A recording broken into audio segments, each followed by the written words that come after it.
Hey guys, tonight we're diving into something that went from a leaf chewed by exhausted farmers in Southeast Asian jungles to a controversial powder sold at your local gas station next to the energy drinks and scratchers. I'm talking about Kratom, the plant that sparked more Reddit threads than you can count, gotten banned in half a dozen countries, and somehow ended up wedged between Big Pharma, the FDA, and millions of people who swear it changed their lives. So before you get comfortable, take a second to like the video and subscribe, but only if you actually enjoy what I do here. A huge thank you to Sarah from Portland who suggested this topic. Your curiosity literally shaped tonight's journey, and I'm genuinely grateful. Leave a comment telling me where you're listening from and what time it is for you. Somehow it's always 2 a.m. somewhere. Oh, and we're now live on Spotify too, so check the link in the description if you want to take this sleep party mobile. Now dim those lights, switch on a fan for that soft white noise, get comfortable, and maybe tuck your feet in so the imaginary judgy pharmacists can't reach your toes. Let's pause for a second. Have you ever wondered how a tree that's been growing in tropical forests for millennia suddenly became America's most controversial supplement? How did something your Thai grandmother might have used to get through a long workday end up at the centre of congressional hearings? What does Kratom actually do, and why can't anyone seem to agree? Is it a miracle plant or a ticking time bomb? Could it really help with pain, or is it just opioid light in disguise? Would taking it once turn you into an addict, or is that complete fear-mongering? And why on earth, is it sold at gas stations next to beef jerky and lottery tickets? And now, congratulations. You've just woken up in a Southeast Asian jungle around 800 years ago. You're a farmer. Your back is screaming. You have 12 more hours of work ahead of you, and someone just handed you a strange green leaf and told you to chew it. Good luck. Long before anyone in America had heard the word Kratom, and centuries before it would become a gas station staple, wedged between Monster Energy and questionable beef jerky, there was just a tree. A simple, unassuming tree growing quietly in the humid jungles of Southeast Asia, minding its own business, photosynthesizing, doing tree things. Its scientific name is Mitrazina speciosa, which sounds like something a Roman general might yell before charging into battle. But really it's just a member of the coffee family.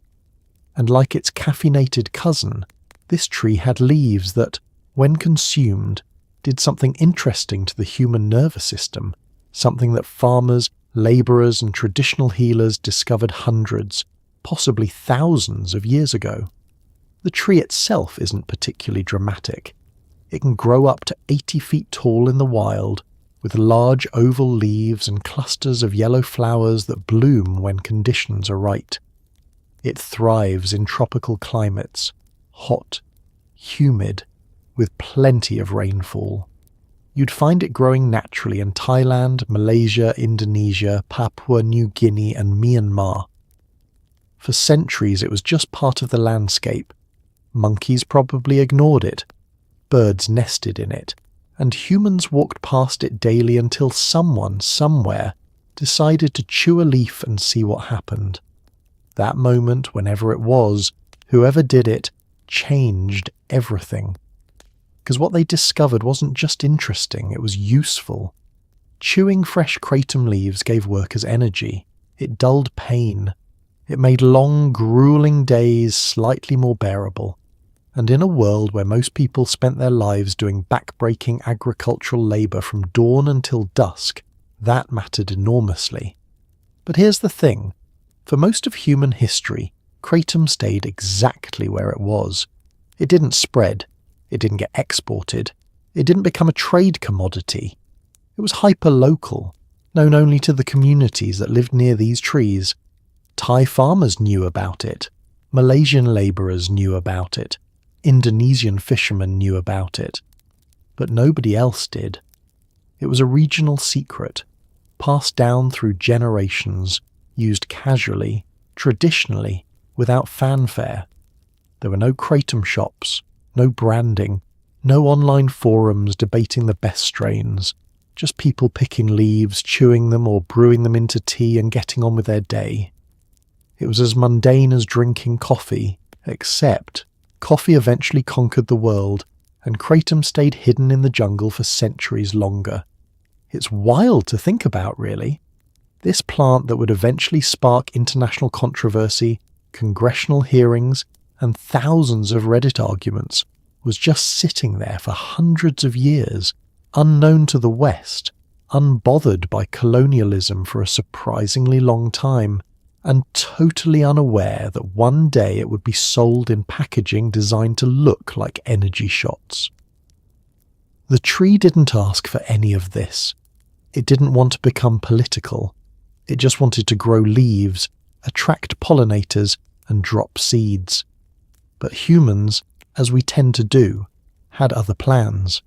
We saw something useful, and we couldn't leave it alone.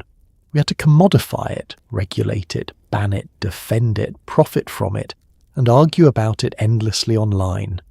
And it all started with one unremarkable tree, growing in a jungle nobody was paying attention to, producing leaves that would eventually travel halfway around the world to end up in a plastic bag at a truck stop in Ohio. If trees could feel bewilderment, this one would be very, very confused. Let's get the basics out of the way, because if you're going to spend the next hour falling asleep to the story of a controversial plant, you should at least know what we're talking about.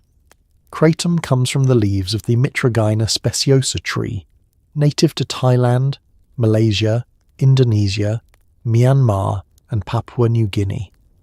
The leaves contain dozens of alkaloids, natural chemical compounds that interact with your body in various ways, but the two superstars are mitragynine and 7-hydroxymitragynine. These compounds do something fascinating and frankly kind of confusing.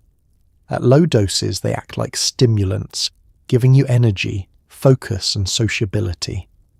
At higher doses, they flip the script entirely and act more like sedatives or mild opioids, providing pain relief and relaxation.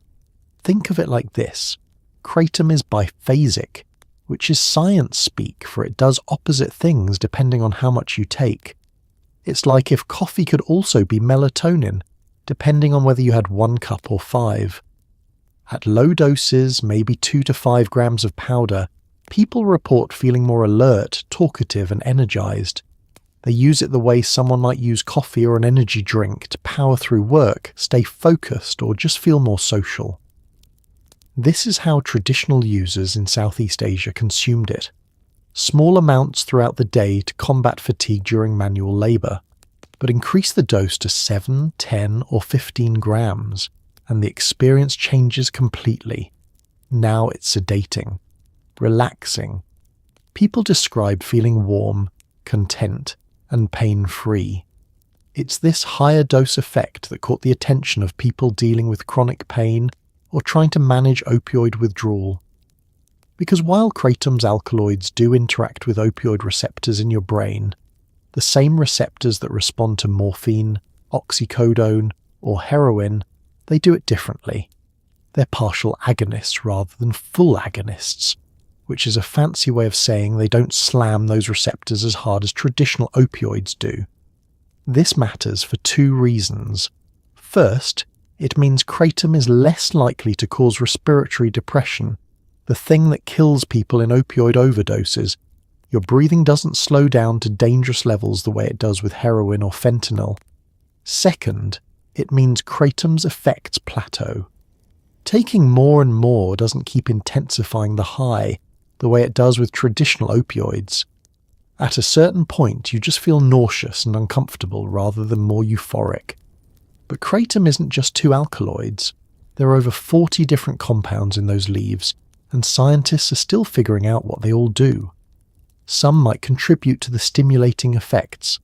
Others might influence mood, pain perception, or even digestion.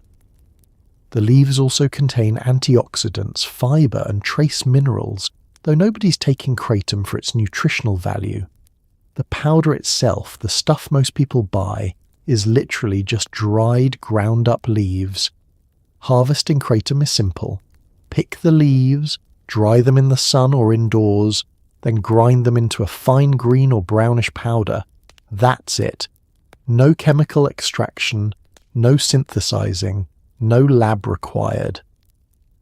It's about as low-tech as you can get, which is part of why it's been so easy for small farmers in Indonesia to produce and export it. The taste, though, objectively terrible. Imagine licking a mossy tree in a swamp, then chasing it with dirt. It's bitter, earthy, and aggressively unpleasant. Most people mix it into orange juice, chocolate milk, or protein shakes to mask the flavour. Some brave souls just toss powder into their mouth and wash it down. Others take capsules to avoid the taste entirely. So that's kratom, a plant, a powder, a collection of alkaloids that confuse your nervous system in dose-dependent ways, and a flavour profile that tastes like regret. Simple, right? Not even close. But at least now you know what we're actually talking about. Picture this. You're a rice farmer in rural Thailand in the 1800s. You wake up before dawn, your back already aching from yesterday's labour. You have an entire day of back-breaking work ahead, planting, harvesting, hauling, all under the relentless tropical sun. There's no coffee break, no ergonomic office chair, no complaining to HR. There's just work, more work, and the creeping exhaustion that comes from doing this every single day for your entire life. So what do? You reach for a kratom leaf. You pluck a few fresh ones from a nearby tree, roll them up and chew. Within minutes, the fatigue lifts. Your muscles don't hurt as much. You feel a little more alert, a little more capable of facing the day. This was kratom's original purpose. Survival. Not recreation, not getting high, not chasing euphoria, just making it through another punishing workday without collapsing. And in the humid agricultural communities of Southeast Asia, that need was universal. Rice farming is one of the most labour-intensive occupations on Earth. You're bent over in flooded paddies, planting seedlings by hand one at a time. Your feet are submerged in mud, your back is screaming, the sun is merciless, and you do this for 10, 12, sometimes 14 hours a day. Fishermen had it just as bad. Imagine spending all night on a small boat, hauling nets by hand, sorting fish in the dark, your hands raw and bleeding from rope burn. You're exhausted, but you can't stop because your family needs the catch, and the market opens at dawn. So you chew kratom. It keeps you awake. It dulls the pain in your shoulders. It makes the work, if not pleasant, at least tolerable. Rubber tappers, another major occupation in Malaysia and southern Thailand, use kratom too. Tapping rubber trees means walking through plantations before sunrise, making careful incisions in the bark, collecting latex in cups, then repeating the process hundreds of times. It's monotonous, physically demanding, and you have to stay alert because one clumsy cut can ruin a tree. Kratom helped. It kept workers focused, energized, and moving. What's crucial to understand here is that nobody was treating kratom like a drug. It wasn't taboo. It wasn't hidden. It was just part of a life, like drinking tea or chewing betel nut. There was no stigma, no moral panic, no government crackdown, at least not yet. People picked leaves from trees growing near their homes, sometimes cultivated small kratom plots alongside other crops, and used it openly, casually, without shame. And importantly, they weren't taking huge doses. Traditional users typically chewed a few fresh leaves, maybe 10 to 20 a day, spread out over hours of work. Fresh leaves are less potent than dried powder, and the slow, steady consumption kept the effects mild and functional. This wasn't about getting blasted. It was about endurance. Elders in these communities will tell you their fathers and grandfathers used kratom, and their grandfathers before them. It's generational knowledge, passed down not through books or schools, but through practice, observation, and necessity. A father teaching his son how to pick the right leaves, how many to chew, when to take them. A mother brewing tea for her husband before he headed out to the fields. This is the unglamorous origin story of Kratom. Muddy fields, calloused hands and tired bodies finding a little bit of relief in a leaf. No laboratories, no DEA, no Reddit, just people trying to survive. And for hundreds of years, that's all it was.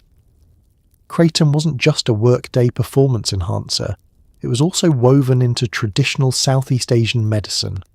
For centuries, village healers used kratom leaves to treat everything from diarrhea to coughs, from fevers to wounds. It was applied as a poultice, brewed into teas, chewed fresh, or dried and smoked. In some communities, kratom was given to people suffering from opium addiction as a way to ease withdrawal symptoms. Think about that for a second.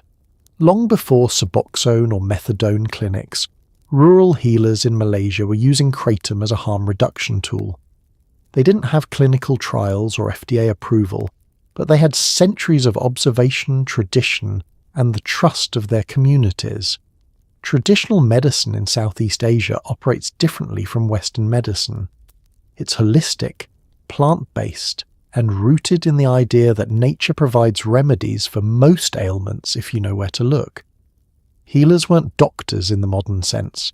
They were often elders, wise women, or shamans who had learned from their predecessors, accumulating knowledge over generations. And kratom was one tool in their extensive botanical toolkit. For stomach issues, diarrhea, cramps, intestinal parasites, kratom tea was a common remedy. The alkaloids in kratom have mild antimicrobial properties, and the tea's astringent quality helped firm up digestion. Did it work as well as modern antidiarrheal medication? Probably not. But when you're in a remote village with no pharmacy, it was better than nothing. For pain relief, kratom was applied both internally and externally. Chewing leaves or drinking tea helped with general aches, muscle soreness, and even toothaches. Some healers made poultices by mashing fresh leaves into a paste and applying it directly to wounds, bruises, or inflamed joints. There's no scientific evidence this worked, but anecdotal tradition held that it reduced swelling and sped healing. Fever and coughs were also treated with kratom preparations, often mixed with other herbs. A tea combining kratom, ginger, lemongrass and honey might be given to someone with a respiratory infection. Again, it's unclear how much was the kratom and how much was the other ingredients, but the remedy persisted because people believed it helped. But perhaps the most fascinating traditional use of kratom was for opium addiction. In 19th century Southeast Asia, opium use was widespread, partly due to colonial powers like the British who imported and sold it for profit. Many labourers became dependent on opium, and quitting cold turkey was brutal, vomiting, shaking, severe pain, insomnia. Village healers noticed that giving these people kratom seemed to ease the withdrawal. It didn't eliminate it, but it made it more bearable. People could sleep, they could eat, they could function while their bodies adjusted. This wasn't a miracle cure. Many people relapsed. Some simply switched from opium dependence to kratom dependence. But in communities where medical resources were non-existent, it was a compassionate, practical intervention. And it worked well enough that the practice continued for generations. Western scientists wouldn't study kratom's effects on opioid withdrawal until the 21st century, but Southeast Asian healers had been doing it empirically for over 100 years. They didn't need double-blind studies. They had results, passed down through oral tradition and hands-on practice. What's striking is how normalized all of this was. Kratom wasn't seen as dangerous or morally questionable. It was medicine, the same way willow bark tea was medicine for headaches or turmeric paste was used for inflammation. These weren't superstitions. They were observations, sometimes correct, sometimes not. but grounded in real human experience. This wisdom, accumulated over centuries, never made it into textbooks. It wasn't written down in peer-reviewed journals. It existed in the memories of healers, in village practices, in the quiet knowledge of people who understood plants better than most chemists ever will. And when Kratom eventually exploded into global controversy, almost none of this traditional context came with it. The plant was ripped out of its cultural roots and thrown into a completely different world, where nobody remembered why it mattered in the first place. Fast forward to the 19th century, when European colonial powers were busy carving up Southeast Asia like a geopolitical birthday cake. The Dutch controlled Indonesia, the British had Malaysia, and the French were meddling in Indochina. These empires weren't just interested in spices and rubber. They were fascinated by local plants, especially ones with psychoactive properties. European botanists and colonial officials documented Kratom, often with a mix of scientific curiosity and moral panic. They saw indigenous people chewing leaves to get through brutal labour conditions often imposed or worsened by colonial rule, and their first instinct wasn't compassion, it was control. The irony here is almost too thick to swallow. European colonisers extracted wealth from Southeast Asia through forced labour, plantation systems, and resource exploitation. They worked local populations to exhaustion, and when those populations found a plant that helped them endure that exploitation, the colonisers decided the plant was the problem. Dutch botanists in Indonesia were among the first Westerners to formally document Kratom. Peter Corthals, a Dutch botanist, named the tree Mitragina speciosa in 1839. He classified it, described it, and sent samples back to Europe for study. But the Dutch weren't particularly interested in its medicinal properties. They were interested in control. The Dutch East Indies administration was obsessed with managing every aspect of colonial life, and that included what people consumed.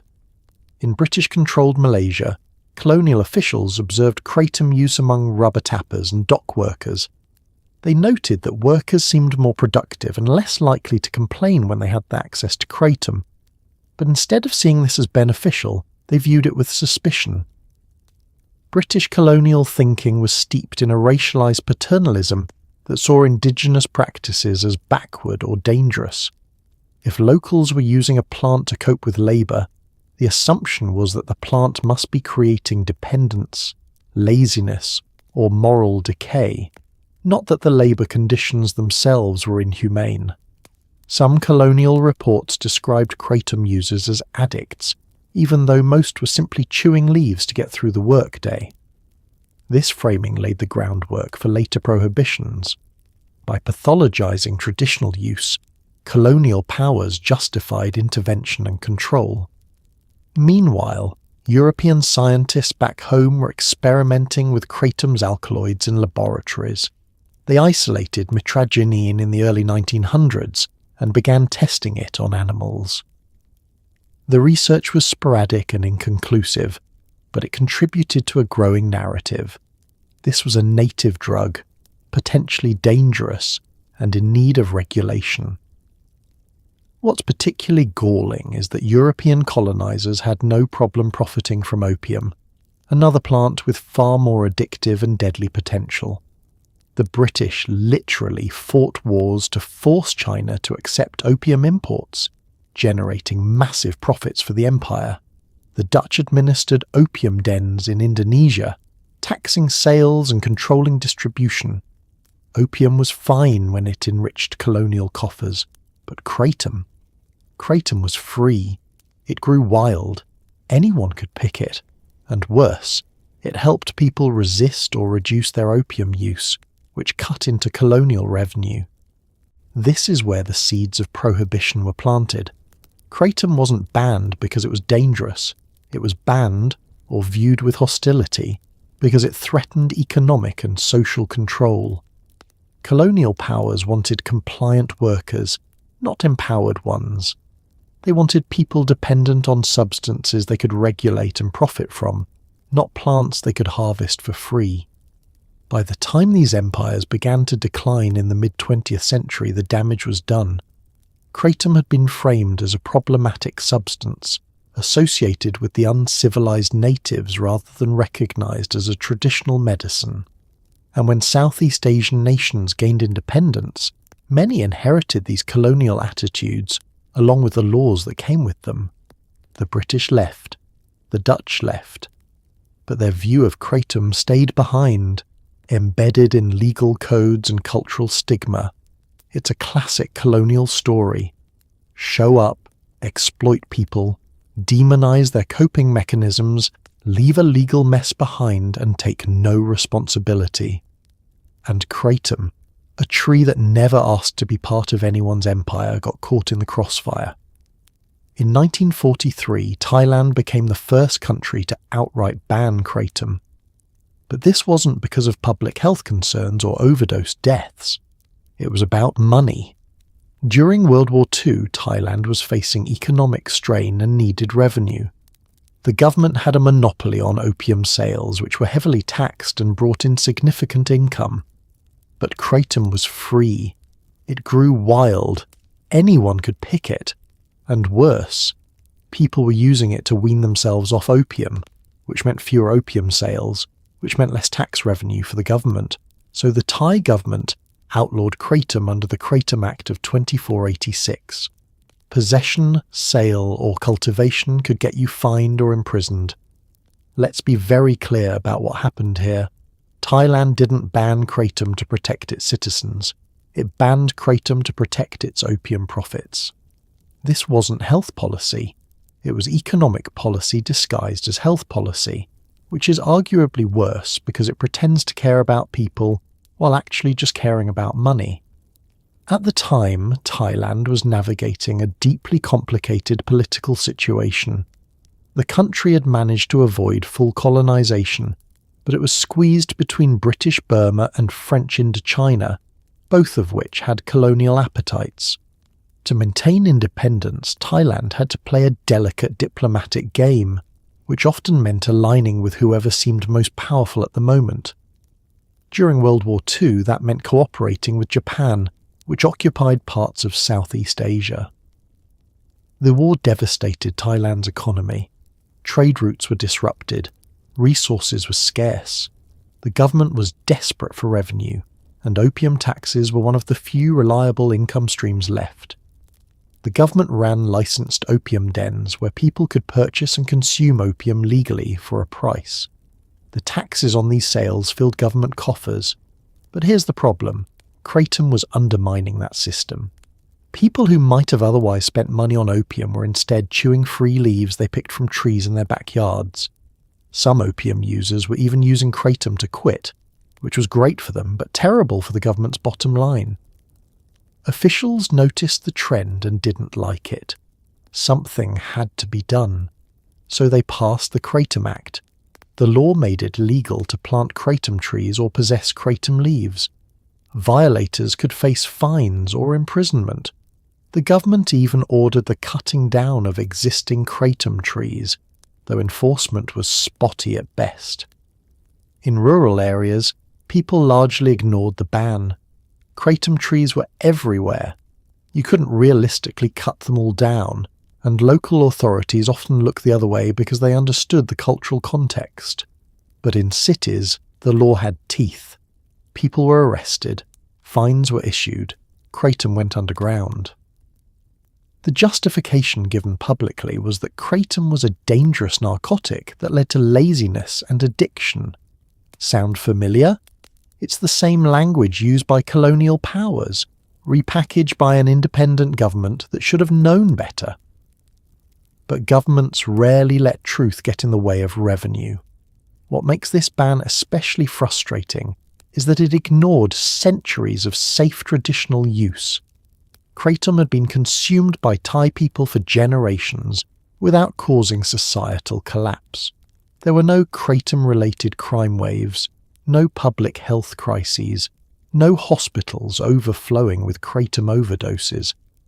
The plant was being used exactly as it had always been used, as a work aid and mild medicine. But because it competed with a profitable and far more dangerous substance, it had to go. The ban also had unintended consequences. By criminalising kratom, the government pushed users toward opium, which was still legal and available at government-run dens. This wasn't harm reduction, it was harm creation. People who had been using a relatively safe plant to manage pain or fatigue were now being funneled toward a highly addictive opioid that could destroy lives. And here's the kicker. The ban didn't even work. People kept using kratom. They just did it secretly. Trees kept growing. Leaves kept being harvested. The law created criminals out of farmers and labourers who were just trying to get through the day. It was prohibition in its purest, most absurd form, a law that served the government's interests while actively harming the people it claimed to protect. Thailand's 1943 kratom ban set a precedent. It established the idea that kratom was a dangerous substance worthy of criminalisation, even though the evidence didn't support that conclusion. And decades later, when other countries started looking at kratom with suspicion, they pointed to Thailand's ban as justification. If Thailand banned it, the thinking went, it must be bad. Never mind that Thailand banned it for entirely cynical reasons. The narrative stuck. It wouldn't be until 2018, 75 years later, that Thailand would begin reconsidering its kratom laws, finally acknowledging that maybe, just maybe, the ban had been a mistake driven by greed rather than science. But we'll get to that later. For now, just remember, the first country to ban kratom did it to protect opium profits. That's the foundation this whole prohibition house is built on. Let's nerd out for a second. Kratom leaves contain more than 40 different alkaloids, but 2 of them steal the show: mitragynine and 7-hydroxymitragynine. Mitragynine is the most abundant, making up about 66% of the alkaloid content. It's what gives kratom its stimulating effects at lower doses, boosting energy, improving focus and lifting mood. But here's where it gets weird. Mitragynine also interacts with opioid receptors in your brain, though not in the same way traditional opioids do. It's what scientists call a partial agonist, meaning it activates those receptors but not fully. Think of it like knocking on the door instead of kicking it down. 7-hydroxymitragynine, on the other hand, is the heavy hitter. It makes up less than 2% of the total alkaloid content in natural kratom leaves, but it's significantly more potent than mitragynine, about 13 times more potent, according to some studies. This is the compound responsible for most of kratom's opioid-like effects: pain relief, sedation, and that warm, relaxed feeling people describe at higher doses. It binds more strongly to opioid receptors than mitragynine does, though still not as strongly as something like morphine or fentanyl. Here's why this matters. When people talk about whether kratom is an opioid, they're usually asking the wrong question. Technically, kratom isn't an opioid, it's not derived from the opium poppy, but its alkaloids do act on opioid receptors, which makes them opioid agonists. It's a distinction that matters to chemists, but not so much to your brain, which just knows that something is making the pain go away or helping you feel relaxed. The partial agonist thing is crucial. Full agonists, like heroin or oxycodone, completely activate opioid receptors, which is why they're so euphoric and also why they're so dangerous. They can depress your respiratory system so much that you stop breathing. Partial agonists activate the receptors enough to produce some effects, pain relief, relaxation, but they hit a ceiling. Taking more doesn't keep intensifying the high or the risk. This is why kratom overdoses are extremely rare when kratom is used alone. You might feel nauseous or dizzy if you take too much, but you're not going to stop breathing. But, and this is a big but, that safety profile changes when you mix kratom with other substances. Combine it with actual opioids, benzodiazepines, or alcohol, and you're stacking central nervous system depressants. That's when things get dangerous. Your body can only handle so much suppression before critical functions like breathing start to fail. Scientists are also discovering that Kratom's alkaloids don't just work on opioid receptors. They interact with serotonin receptors, dopamine receptors, and adrenergic receptors too. This is part of why Kratom's effects are so complex and dose-dependent.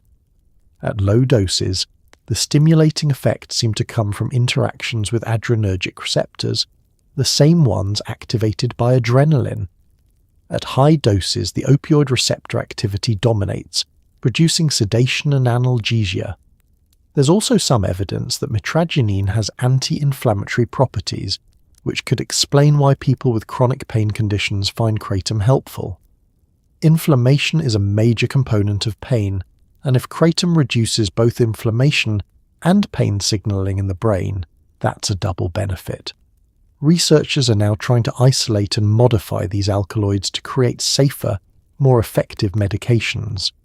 The idea is to take what works, pain relief, mood enhancement, low overdose risk, and eliminate what doesn't, like dependence potential or nausea. Some pharmaceutical companies are developing synthetic versions of mitragynine that bind only to certain opioid receptor subtypes, theoretically providing pain relief without addiction risk. Whether that will work remains to be seen. Drug development is notoriously difficult, and just because something works in a petri dish doesn't mean it'll work in humans. But the fact that serious scientists are taking Kratom's alkaloids seriously is significant. It suggests that there's real pharmacological value here, even if the plant itself remains controversial.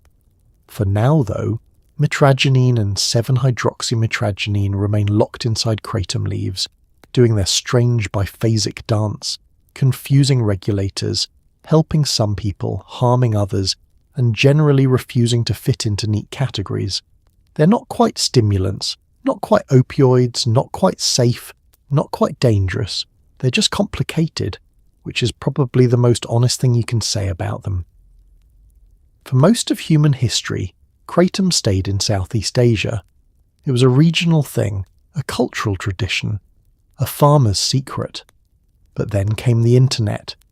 In the early 2000s, as online forums, message boards, and early social media platforms exploded, so did interest in obscure ethnobotanicals, plants with psychoactive or medicinal properties that weren't well known in the West.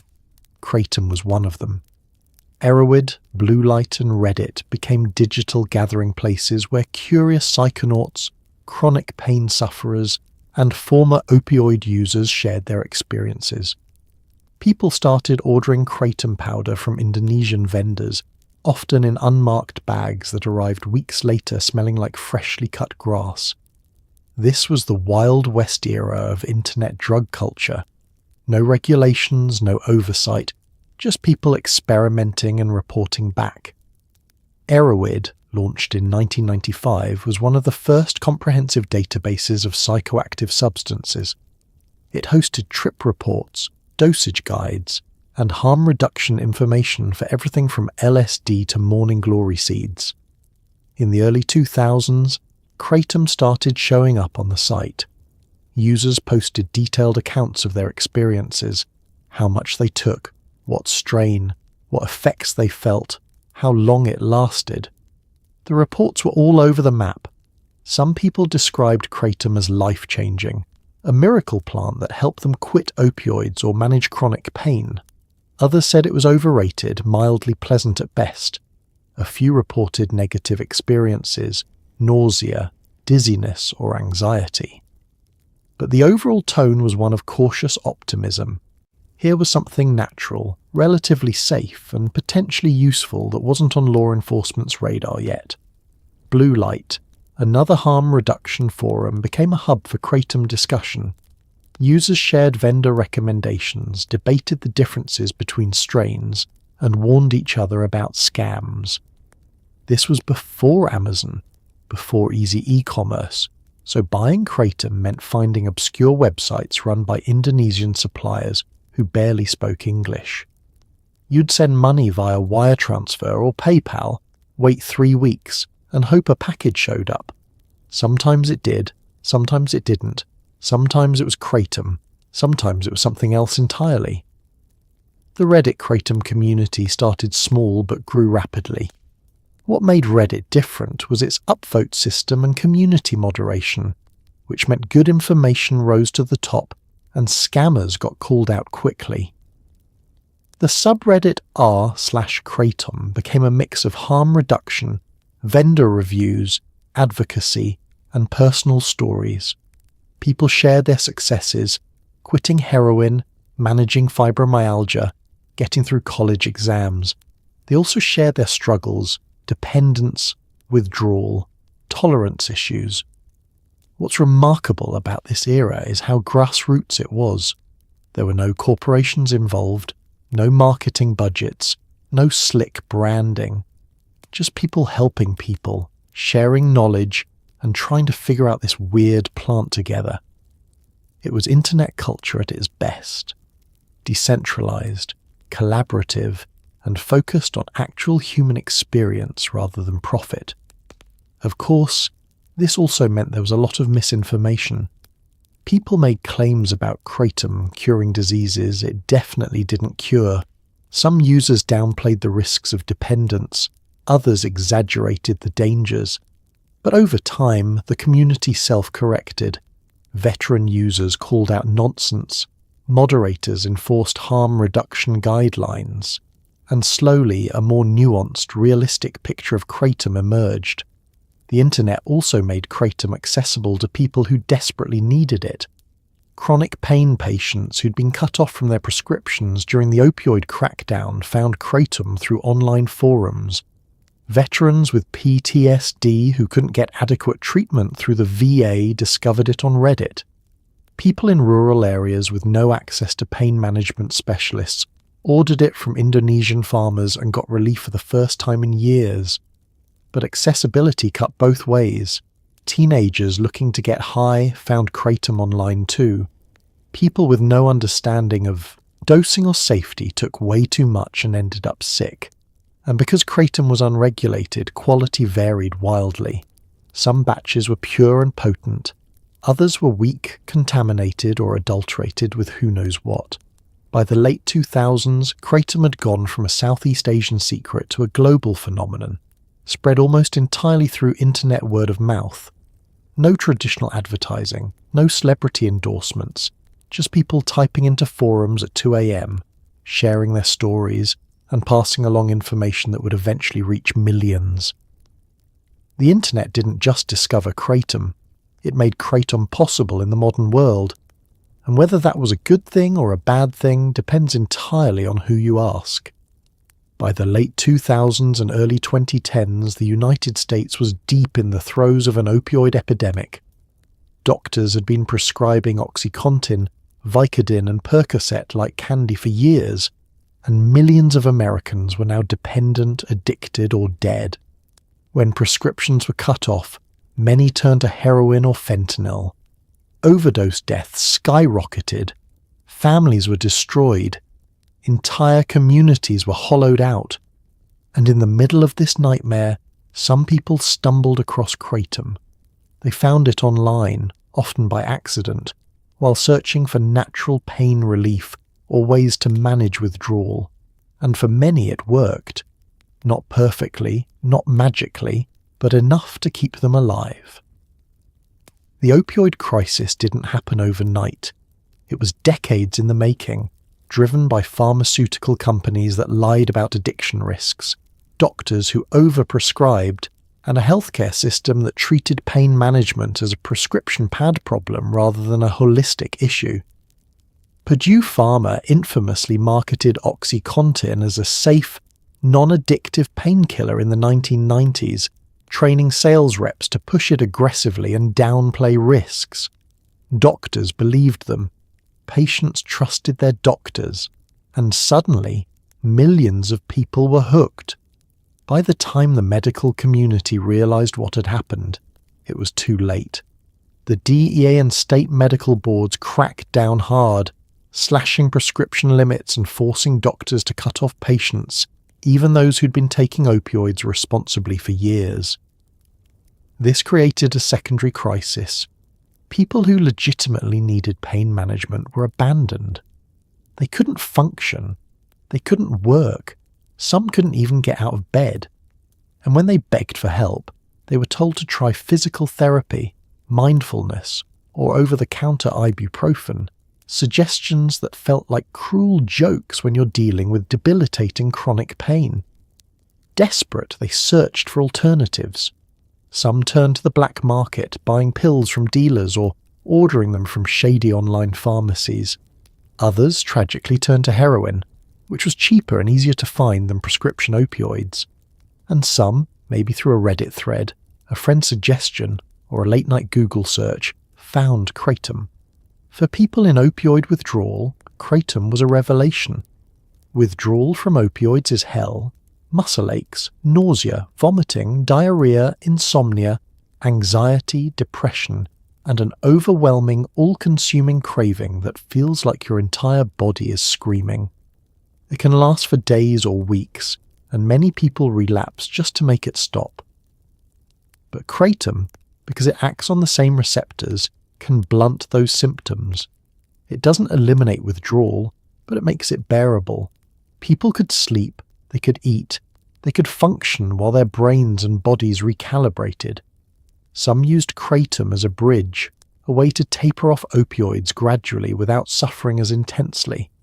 Others used it long-term as a maintenance substance, similar to how methadone or Suboxone are used in medication-assisted treatment.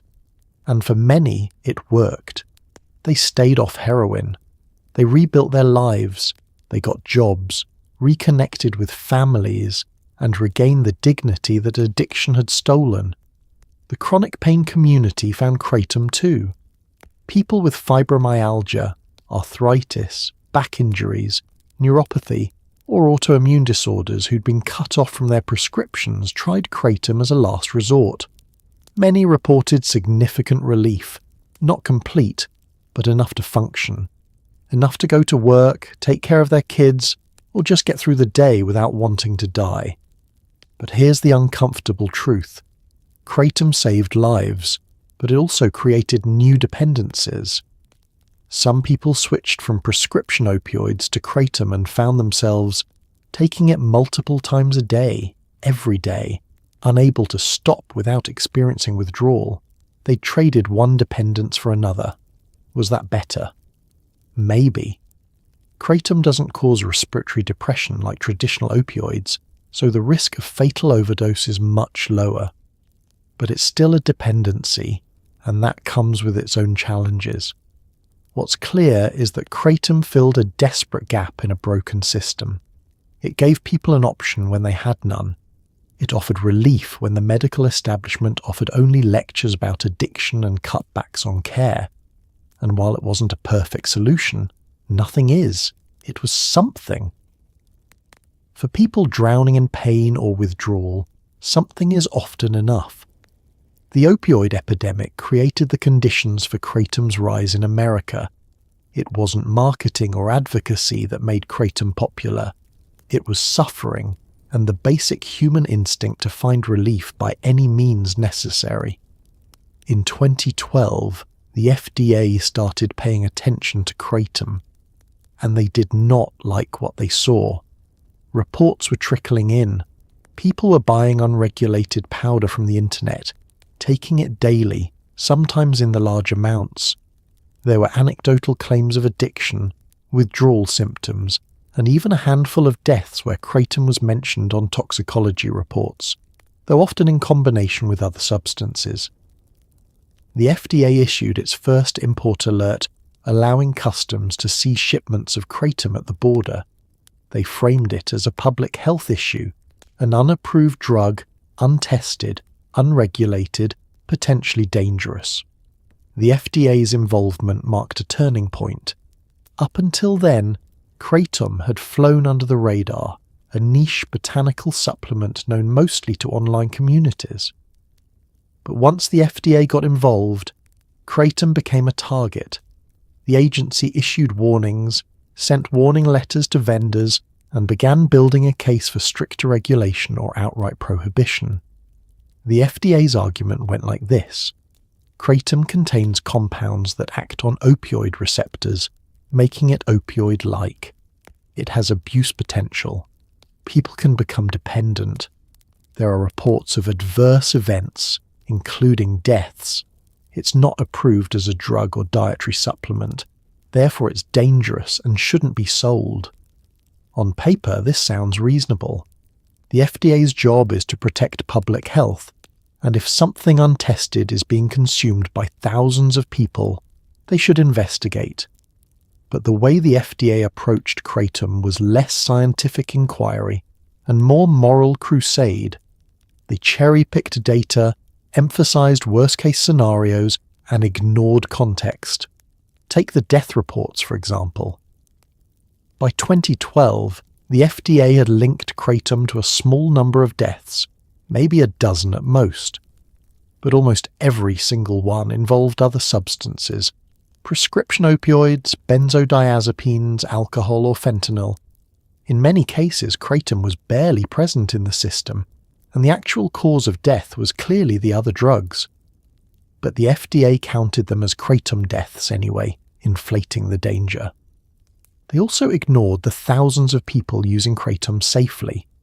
No emergency room visits, no overdoses, just people managing pain, staying off heroin, or functioning better than they had in years.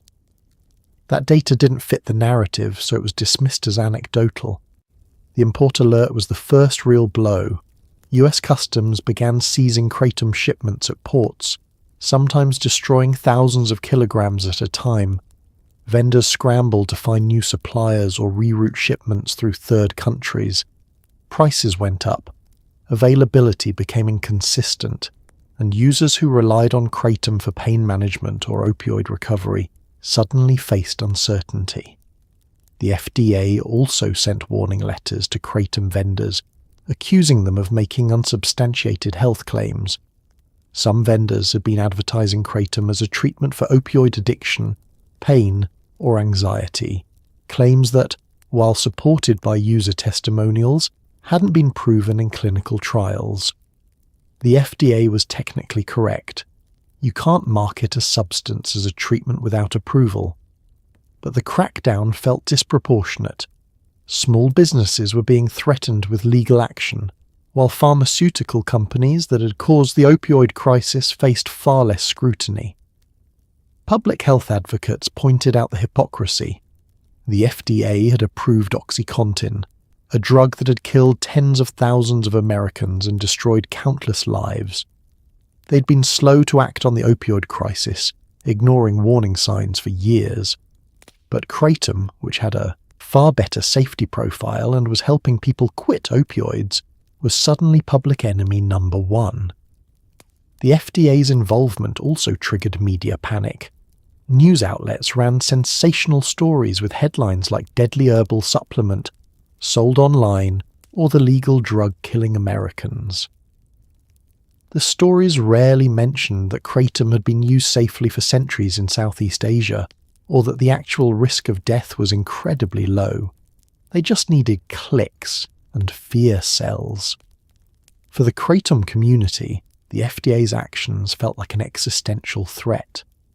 People who'd used Kratom to escape opioid addiction were terrified it would be banned, forcing them back to the black market or leaving them without pain relief.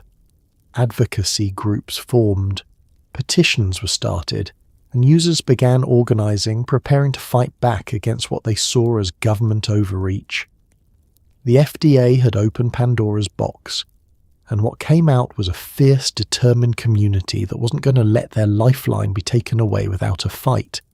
Here's where things get weird. As Kratom gained popularity in the 2010s, it didn't just stay in the hands of herbalists and online ethnobotanical nerds. It went mainstream, or at least gas station mainstream. Suddenly you could walk into a truck stop in rural Tennessee and find brightly coloured packets of Kratom powder next to the energy shots and rolling papers. Head shops started stocking capsules, smoke shops sold extracts, and entrepreneurs seeing dollar signs rushed to capitalise. The problem? Quality control was basically non-existent. the commercialization of Kratom happened fast and chaotically. One day it was an obscure botanical ordered from Indonesian farmers through clunky websites. The next it was sitting on shelves in convenience stores across America, packaged in flashy bags with names like Mangda Supreme or Red Dragon printed in aggressive fonts. It looked less like traditional medicine and more like an energy drink designed by someone having a fever dream. Gas station Kratom became its own phenomenon.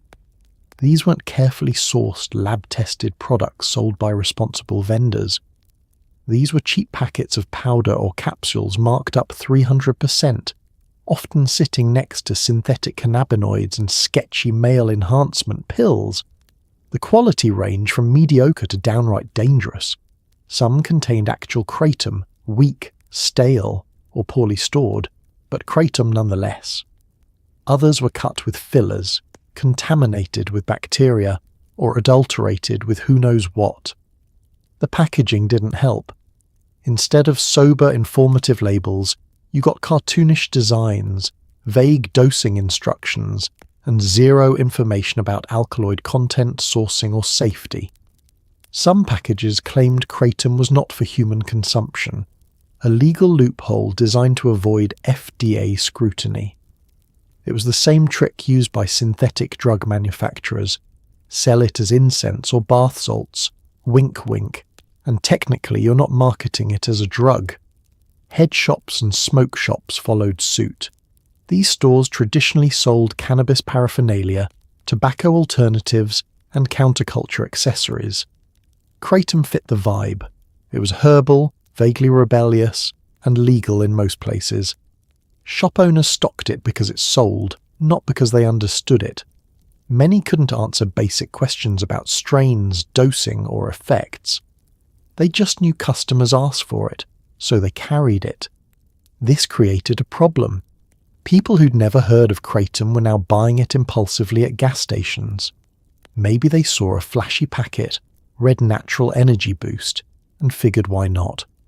They'd take way too much, feel nauseous, and conclude Kratom was garbage. Or they'd take too little, feel nothing, and conclude it was a scam. Either way, they weren't getting the careful, informed introduction to Kratom that online communities tried to provide. The rise of gas station Kratom also attracted the wrong kind of attention. Law enforcement and regulators saw Kratom being sold alongside synthetic drugs and assumed they were in the same category. Local news stories ran segments about the dangerous new drug sold at your neighborhood gas station, complete with ominous music and concerned parents. It didn't matter that Kratom had been used traditionally for centuries, or that most users consumed it responsibly. The optics were terrible. Quality vendors, the ones who lab-tested their products, sourced from reputable Indonesian farms and provided detailed information, were frustrated. They'd spent years building trust within the Kratom community, and now gas stations were undercutting them with cheap, questionable products that gave Kratom a bad name. It was a race to the bottom, driven by greed and lack of oversight. And here's the kicker. Gas station Kratom was often more expensive than buying online from reputable vendors, despite being lower quality. A small packet that cost $20 at a truck stop might contain 10 grams of mediocre Kratom, while the same amount from a good online vendor cost $5 and was lab-tested. But convenience mattered. People didn't want to wait for shipping or navigate unfamiliar websites. They wanted it now, even if now meant overpaying for garbage. This commercialization also made Kratom more visible, which wasn't entirely a bad thing. More visibility meant more users, more testimonials, and more political momentum for advocacy efforts. But it also made Kratom easier to vilify. Critics could point to gas stations and say, "Look, it's being sold like candy to teenagers," even though responsible vendors required age verification and provided harm reduction information. The gas station era of Kratom represents everything complicated about the plant's rise in America. It made Kratom accessible to people who needed it, but it also turned it into a commodity stripped of cultural context and safety standards. It created jobs and small businesses, but it also attracted scammers and opportunists, and it forced the Kratom community to grapple with a question they hadn't fully considered. If you want Kratom to be legal and available, can you control how it's marketed and sold? Or does commercialization inevitably lead to exploitation? The answer, unfortunately, was becoming clearer every day. You couldn't have both unregulated capitalism and responsible Kratom use. Something had to give. Despite all the hysteria, legal battles and Reddit testimonials, there's actual science being done on Kratom. Not nearly enough, but it exists. Researchers have been studying Kratom's pharmacology, trying to understand how its alkaloids work in the human body. What they've found is fascinating and complicated. Mitragynine, the primary alkaloid, doesn't work like traditional opioids such as morphine or fentanyl.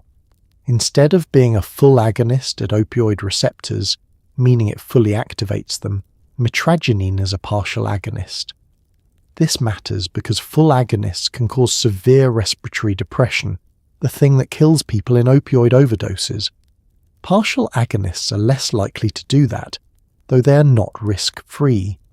The science on Kratom is still in its early stages, but what researchers have discovered so far paints a nuanced picture. Let's start with the pharmacology.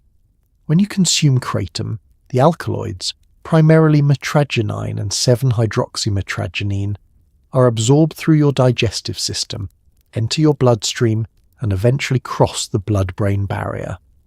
Once in the brain, they bind to opioid receptors, particularly the mu opioid receptors that are responsible for pain relief, euphoria, and respiratory depression. But here's where it gets interesting. Mitragynine's binding affinity, how strongly it sticks to these receptors, is much weaker than traditional opioids. It's like the difference between a firm handshake and a bone-crushing grip. This weaker binding means the effects are milder and the risks are lower. Studies on animals have shown that even extremely high doses of mitragynine don't cause the severe respiratory depression seen with morphine or fentanyl. 7-hydroxymitragynine, the more potent alkaloid, does bind more strongly to opioid receptors, but it's present in such small amounts in natural Kratom that its contribution is limited. However, in concentrated extracts where 7-hydroxymitragynine levels are boosted, the risk profile changes. This is one reason why extracts are considered more dangerous than plain leaf powder. Beyond opioid receptors, Kratom's alkaloids interact with other systems in the brain. Mitragynine has been shown to affect serotonin and dopamine receptors, which could explain Kratom's mood-enhancing effects. Some users report that Kratom helps with depression or anxiety, and there's preliminary evidence that mitragynine has antidepressant properties. It also interacts with adrenergic receptors, which are involved in the body's stress response and could account for Kratom's stimulating effects at low doses. Animal studies have provided some of the clearest data. Researchers have tested Kratom on rats and mice, measuring things like pain tolerance, withdrawal symptoms, and addictive behavior. The results are mixed. On one hand, Kratom does reduce pain and can help animals withdraw from morphine without severe symptoms. On the other hand, animals given Kratom repeatedly will develop dependence and show withdrawal signs when it's taken away. The withdrawal is milder than morphine withdrawal, but it's still there. Human studies are rarer and more complicated. Conducting clinical trials on Kratom is difficult because it's not an FDA-approved substance, which means researchers need special permissions and funding is hard to come by. But a few studies have been done, mostly surveys of Kratom users asking about their experiences. These surveys consistently show that most people use Kratom for pain relief, opioid withdrawal, or mental health reasons.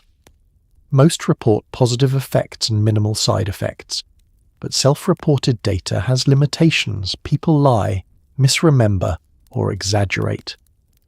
One significant study from Johns Hopkins University surveyed nearly 3,000 Kratom users and found that most used it to manage pain or treat opioid addiction. The majority reported that Kratom was effective and serious adverse effects were rare. However, about 9% reported experiencing withdrawal symptoms when they stopped using Kratom, suggesting that dependence is a real concern for chronic users. Another important area of research is Kratom's potential for treating opioid addiction. Some scientists believe that Kratom could be developed into a medication-assisted treatment option, similar to methadone or Suboxone, but with fewer side effects and lower abuse potential. The idea is that Kratom's partial agonist activity provides enough opioid receptor stimulation to ease withdrawal and cravings without the high risk of overdose or severe dependence. But there are skeptics. Critics argue that replacing one opioid-like substance with another just shifts the problem rather than solving it. They worry that Kratom could become a gateway back to traditional opioids, or that its unregulated status makes it too risky to use in clinical settings.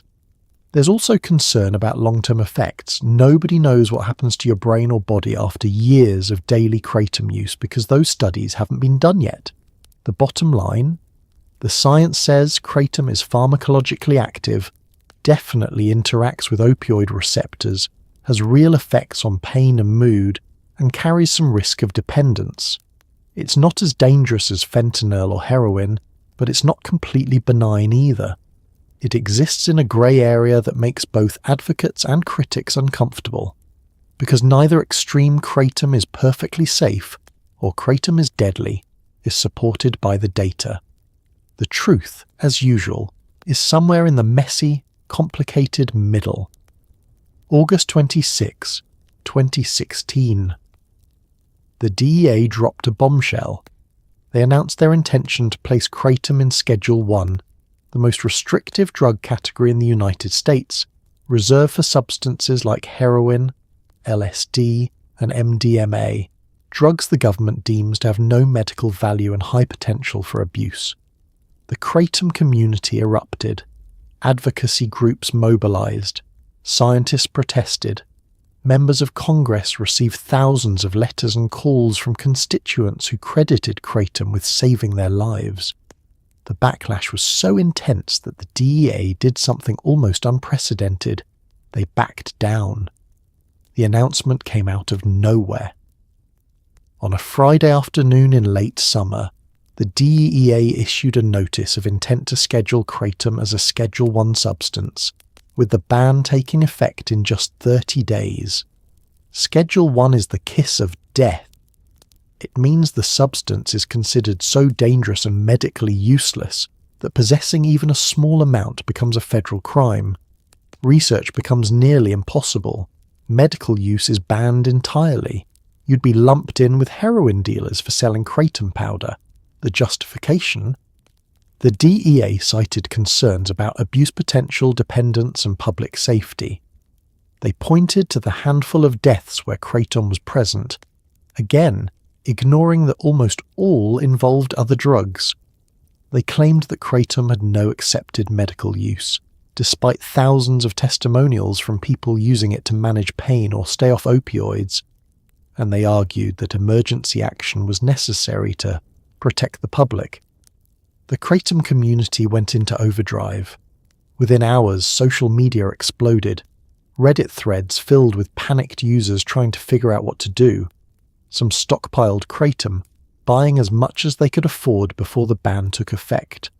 Others talked about moving to states where it might still be legal, not realizing that Schedule 1 is federal and applies everywhere. And many, heartbreakingly, talked about what they'd do when their Kratom ran out, return to opioids, live with unmanaged pain, or worse. But alongside the panic was anger. People organized. The American Kratom Association launched an emergency campaign, urging members to contact their representatives. Phone lines to Congress lit up. Emails flooded in.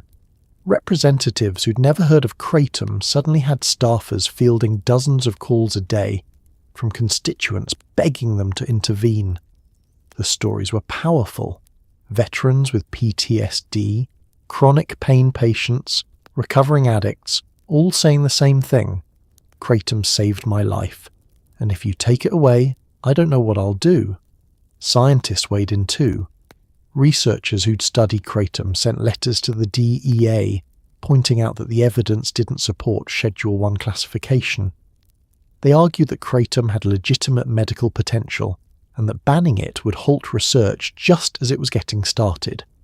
They noted that the DEA was ignoring the nuances of Kratom's pharmacology and treating it like a street drug when it was actually a botanical with a complex safety profile. Even some members of Congress pushed back. Representatives and senators from both parties wrote to the DEA expressing concern about the rushed timeline and lack of public input. They pointed out that the DEA was using an emergency scheduling process designed for imminent threats like fentanyl analogues, not a plant that had been used safely for centuries in Southeast Asia. The pressure mounted, protests were organised, news coverage shifted from dangerous new drug to DEA, threatens to ban plant use by pain patients. Public opinion turned, and on October 12, 2016, less than 2 months after the initial announcement, the DEA did something extraordinary. They withdrew their notice of intent. They admitted they'd acted too hastily and agreed to open a public comment period instead. It was a stunning reversal. The DEA almost never backs down, especially on drug scheduling. But the Kratom community had proven they were organised, vocal, and impossible to ignore. The withdrawal of the scheduling notice wasn't a victory, it was a temporary reprieve. The DEA made it clear they were still considering scheduling, just not immediately. But it bought time. Time for more research, more advocacy, and more people to understand what was at stake. The 2016 DEA scare galvanized the Kratom movement. It proved that collective action could work, even against a powerful federal agency. It brought Kratom into the national spotlight and forced a conversation about drug policy, harm reduction, and patient rights. And it established a precedent. Kratom users weren't going to let their medicine be taken away without a fight. The battle wasn't over, but for the first time it felt like maybe, just maybe, they had a chance. If you want to understand the modern Kratom movement, you have to understand Reddit, specifically the subreddit r/Kratom, which became the de facto headquarters for Kratom users, advocates, and researchers in the 2010s. It was a strange, surprisingly wholesome corner of the internet where people shared dosing advice, vendor reviews, personal stories of recovery from opioid addiction, warnings about scams, and occasional memes about how their mailman definitely thinks they're drug dealers. But it wasn't just online chatter. The community organised, they fundraised, they lobbied, and they found a leader in the American Kratom Association, or AKA, a non-profit advocacy group founded in 2014. Reddit's Kratom community is genuinely one of the more functional, helpful corners of the internet. Unlike many drug-related subreddits that can devolve into glorification or reckless behaviour, r/Kratom maintained a strong harm reduction ethos. Moderators enforced rules against sourcing. You couldn't ask where to buy Kratom on the subreddit. To protect the community from scammers and legal trouble, they banned discussions of mixing Kratom with other substances irresponsibly, and they encouraged honest conversations about dependence, tolerance, and withdrawal. The community developed its own culture and shorthand. Strains were debated endlessly. Does red barley really hit different than red Borneo, or is it all placebo? Vendors were scrutinized like restaurants on Yelp, with users sharing lab test results and reporting quality inconsistencies. People asked newbie questions without getting mocked, and experienced users patiently explained dosing, effects, and safety for the 100th time. But what made r/Kratom special was the personal stories. Every day, someone would post about using Kratom to quit heroin, manage fibromyalgia, or get through a tough week without falling apart. These weren't anonymous statistics, they were real people with usernames and comment histories, sharing vulnerable moments and receiving support from strangers who understood. It created a sense of community and solidarity that's rare online. When the 2016 DEEA scare happened, Reddit became command central for the resistance. Moderators pinned posts with contact information for representatives, templates for emails and phone calls, and updates on advocacy efforts. Users coordinated calling campaigns, shared news articles, and kept each other motivated. The subreddit became a digital war room, and the war was to keep Kratom legal. But Reddit alone couldn't organize everything. That's where the American Kratom Association came in. Founded in 2014 by a group of Kratom users and small business owners, the AKA positioned itself as the professional face of the Kratom movement. They hired lobbyists, testified before state legislatures, and built relationships with scientists willing to research Kratom. When the DEA announced their scheduling intent, the AKA was ready. They launched petition drives, coordinated media outreach, and mobilized their membership base. The AKA also developed the Kratom Consumer Protection Act, a model piece of legislation designed to regulate Kratom without banning it. The KCPA established age restrictions, required lab testing for contaminants, banned dangerous additives, and set standards for labeling and marketing. The idea was to create a regulatory framework that addressed legitimate safety concerns while keeping Kratom accessible. Several states adopted versions of the KCPA, proving that regulation and legality weren't mutually exclusive. Critics of the AKE argue that they're too industry-friendly, prioritizing the interests of Kratom vendors over consumer safety. There's some truth to that. The AKA receives funding from businesses that profit from Kratom sales, which creates potential conflicts of interest. But there's also an argument that having an organized, well-funded advocacy group is better than nothing. Without the AKA, Kratom might already be federally banned. The Reddit AKA Alliance represents a new kind of drug policy advocacy. It's grassroots but professionalized, decentralized but coordinated, online but politically engaged. It's users who found something that works for them and refuse to let the government take it away. And crucially, it's a harm reduction approach. They don't claim Kratom is perfect or risk-free, but they argue that banning it causes more harm than allowing regulated access. This model has been effective. Multiple states that considered bans reversed course after hearing from organized Kratom users. Local news coverage shifted from sensationalism to nuanced stories about chronic pain patients and recovering addicts. Politicians who dismissed Kratom as just another drug started taking it seriously when they realized their constituents depended on it. The Kratom movement isn't perfect. There are internal disagreements, vendors who prioritize profit over safety, and users who downplay legitimate risks. But overall, it's a remarkable example of what happens when a community decides they're not going to be passive victims of drug policy. They organized, they fought back, and they won battles that seemed unwinnable. And it all started with people typing on Reddit, sharing their stories, and refusing to stay silent. While Kratom remains legal at the federal level in the United States, the legal landscape is a chaotic patchwork of state and local bans that make absolutely no sense if you try to apply logic. As of 2025, 6 states have completely banned Kratom: Alabama, Arkansas, Indiana, Rhode Island, Vermont, and Wisconsin. These states, possession can get you fined or even arrested. But then there are states like Nevada, Utah, Arizona, and Georgia, which have passed the Kratom Consumer Protection Act, a piece of model legislation that legalizes Kratom but regulates it, requiring testing, labeling, and age restrictions. These states treat Kratom more like a supplement than a drug. And then there's everywhere else, where kratom exists in a legal grey zone with no regulation, no oversight, and no consistency. It's a mess, and it makes life complicated for everyone involved, users, vendors, and law enforcement alike. Let's start with the banned states.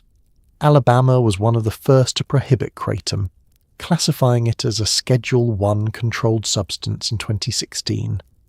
The decision was driven by law enforcement concerns and reports of kratom showing up in drug screens, even though there was no evidence of a kratom-related crime wave or public health crisis. Arkansas followed shortly after, banning kratom with little public debate or input from users. Indiana, Rhode Island, Vermont, and Wisconsin joined the club over the next few years, each with slightly different justifications but the same result: possession became criminal. The consequences of these bans are harsh. In Wisconsin, getting caught with kratom can result in fines up to $10,000 and up to 3 years in prison. People have been arrested for possession, their lives derailed over a plant that's legal just across the state line. Veterans using kratom to manage PTSD, chronic pain patients who relied on it for relief, and recovering addicts who'd used it to stay off opioids were suddenly criminals. Then there are the KCPA states, the ones that decided regulation was smarter than prohibition. Nevada led the way in 2018, passing a law that legalized kratom for adults 21 and over, required vendors to register with the state, mandated lab testing for contaminants like heavy metals and Salmonella, and prohibited adulteration with synthetic compounds. Utah, Arizona, and Georgia followed with similar legislation. These laws acknowledged that kratom had risks, but recognized that banning it caused more harm than allowing regulated access. The KCPA model makes sense. It addresses the real problems: contaminated products, misleading marketing, sales to minors, without criminalizing users or destroying an industry that employs thousands of people. It's a harm reduction approach, pragmatic rather than ideological. And so far it's working. States with KCPA laws haven't seen kratom-related disasters. Quality has improved, scammers have been pushed out, and users have access to safer products. But then there's the patchwork. In states without clear laws, kratom's legal status is ambiguous. Vendors operate in uncertainty, never sure if a sudden enforcement action will shut them down. Users don't know if their stash is legal or if they're risking arrest. And local governments sometimes take matters into their own hands. Cities and counties have passed their own kratom bans even in states where it's otherwise legal. In California, kratom is legal statewide, but San Diego banned it. In Colorado, kratom is legal everywhere except Denver. These local bans create confusion and make it impossible for users to know their rights. The variation also creates absurd situations. Someone driving from Illinois, where kratom is legal, to Wisconsin, where it's banned, could be arrested if they're pulled over with a bag of powder in their car. Someone ordering kratom online in Alabama could face criminal charges if the package is intercepted. And someone traveling for work might be legal in their home state but unknowingly breaking the law when they cross state lines. Law enforcement is confused too. Many police officers don't know what kratom is, whether it's legal in their jurisdiction, or how to test for it. Field tests don't detect kratom alkaloids, so officers can't confirm what they're looking at. This has led to wrongful arrests, seized shipments that turn out to be tea or matcha, and a general atmosphere of paranoia. The patchwork also hurts research. Scientists need consistent legal access to kratom to study it properly, but the state-by-state variation makes that difficult. Shipping kratom across state lines for research purposes could violate laws. Universities in banned states can't conduct studies without jumping through regulatory hoops. And the lack of federal clarity means research funding is scarce. What's frustrating is that this patchwork is entirely avoidable. If the federal government established clear regulations, Acknowledging Kratom's risks while allowing legal access with safety standards, states wouldn't need to figure it out on their own. But federal inaction has created a void, and states are filling it haphazardly, driven by local politics, law enforcement pressure, or advocacy efforts. The result is a legal landscape where your rights depend entirely on your zip code. Cross a state line, and Kratom goes from legal to felony. Move to a new city, and you might discover your medicine is suddenly banned. It's arbitrary, confusing, and unfair, and it disproportionately harms the people who need Kratom most: chronic pain patients, recovering addicts, people with limited resources who can't afford to move or fight legal battles. The patchwork isn't just bad policy, it's cruel. In 2017 and 2018, the CDC investigated multiple Salmonella outbreaks linked to Kratom products. Yes, Salmonella, the bacteria you usually associate with undercooked chicken, not herbal supplements. But it turns out that Kratom powder, especially when sourced from overseas farms with minimal sanitation standards, can be contaminated. The outbreaks affected nearly 200 people across dozens of states. Some were hospitalized. The FDA used these incidents as ammunition, arguing that Kratom was unsafe and unregulated, and they weren't entirely wrong. The first outbreak was identified in early 2018. The CDC noticed an unusual cluster of Salmonella infections across multiple states. An epidemiological investigation traced them back to Kratom. Patients reported consuming Kratom powder before getting sick, and laboratory testing confirmed that Kratom samples contained the same strain of Salmonella that had infected people. By the time the outbreak was contained, 87 people in 35 states had been affected. 30 of them were hospitalized. How does Kratom get contaminated with Salmonella? It's actually pretty straightforward, and it speaks to the broader problems with the unregulated Kratom supply chain. Kratom leaves are harvested by hand in Indonesia, often by small-scale farmers working in rural conditions.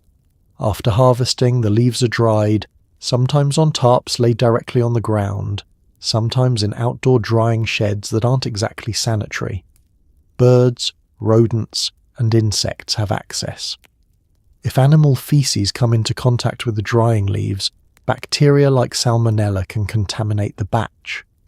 Once dried, the leaves are ground into powder, often in facilities with minimal quality control. The powder is then packaged, shipped in bulk to the United States, and distributed to vendors who repackage it for sale. At no point in this process is there guaranteed testing for microbial contamination. Some responsible vendors test their products, but many don't. And even if testing happens, it's not standardized. There's no regulatory requirement to test for Salmonella or other pathogens. The problem is that Kratom powder is typically consumed raw.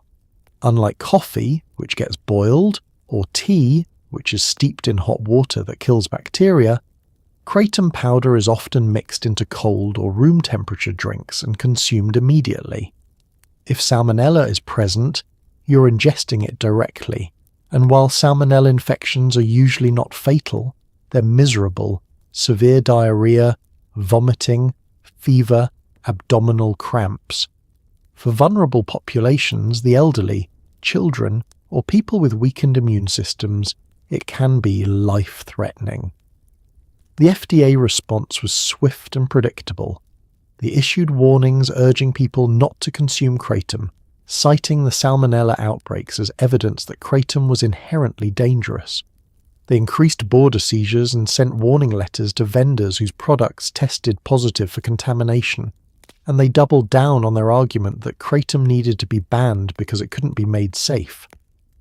But here's the thing: Salmonella contamination isn't unique to Kratom. It's happened with peanut butter, spinach, cantaloupe, ground turkey, and countless other food products. The difference is that when spinach gets contaminated, we don't ban spinach. We recall the contaminated batches, investigate the source, and implement better safety standards. With Kratom, the FDA's response was to use contamination as justification for prohibition rather than regulation. Kratom advocates argued that the Salmonella outbreaks actually proved the need for regulation, not bans.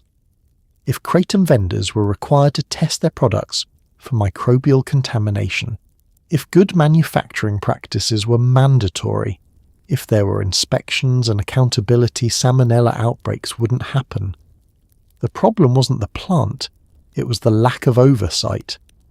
Some vendors took the outbreak seriously and voluntarily improved their practices. They started requiring certificates of analysis from suppliers, testing every batch for Salmonella and other pathogens, and implementing stricter quality control measures. These vendors saw the outbreaks as a wake-up call. If the industry wanted to survive, it needed to clean up its act. But not all vendors cared. Some continued sourcing cheap, untested Kratom and selling it without regard for safety. And because there was no regulatory enforcement, they faced no consequences unless their product directly caused an outbreak that got traced back to them, which rarely happened because most people who get food poisoning don't report it or get tested. The Salmonella outbreaks highlighted a fundamental problem with the unregulated supplement industry. When profit margins are thin and competition is fierce, quality control becomes optional. Vendors who spend money on testing are undercut by vendors who don't. Consumers can't tell the difference by looking at a bag of powder, so they often buy based on price. And the race to the bottom continues until someone gets sick. The CDC and FDA eventually got the outbreaks under control through targeted recalls and public warnings. But the damage was done, both to public perception of Kratom and to the people who got sick.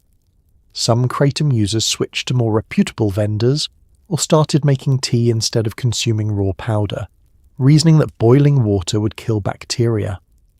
Others stopped using Kratom altogether, either because they were scared or because the FDA warnings convinced them it wasn't worth the risk.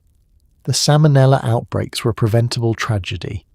They didn't happen because Kratom is inherently dangerous. They happened because an unregulated market allowed contaminated products to reach consumers. It was a failure of policy, not a failure of the plant. And it served as yet another reminder that the choice between prohibition and regulation is a false one. What people actually need is safety, transparency, and accountability. But in 2017, Kratom had none of those things. Let's talk about the thing Kratom advocates don't always want to discuss. Yes, you can become dependent on Kratom. And yes, withdrawal is real. It's not heroin withdrawal. Most people describe it as more like a bad flu combined with anxiety and insomnia, but it's unpleasant enough that people notice. If you take Kratom daily for months or years, especially at high doses, your body adapts. Your opioid receptors get used to the stimulation. When you stop, they protest. Common withdrawal symptoms include restlessness, irritability, muscle aches, runny nose, sweating, insomnia, and mood swings. This is the uncomfortable truth that the Kratom community has had to grapple with. For years, especially in the early online forums, there was a tendency to downplay dependence. People would say things like, "It's just like coffee," or "You might feel a little off, but it's not real withdrawal." This was partly defensive. Users were trying to distinguish Kratom from dangerous opioids like heroin, and emphasizing dependence risk playing into the hands of prohibitionists who wanted to ban it. But as more people used Kratom long-term, the reality became impossible to ignore. Dependence is real, and it's not trivial. The severity varies widely depending on dosage, frequency, and individual biology. But the pattern is consistent. If you take Kratom every day for several months, especially at doses above 10 grams per day, your body will adapt. Your brain will downregulate opioid receptors or change their sensitivity to compensate for the constant stimulation. And when you stop, there's a rebound effect. Withdrawal typically starts within 12 to 24 hours after the last dose. Early symptoms include restlessness, irritability, and cravings. By day 2 or 3, physical symptoms kick in. Muscle aches, runny nose, sweating, and sometimes nausea. Sleep becomes difficult. Many people report severe insomnia. During kratom withdrawal, lying awake for hours despite exhaustion. Mood takes a hit too. Anxiety spikes. Depression creeps in. Everything feels harder than it should.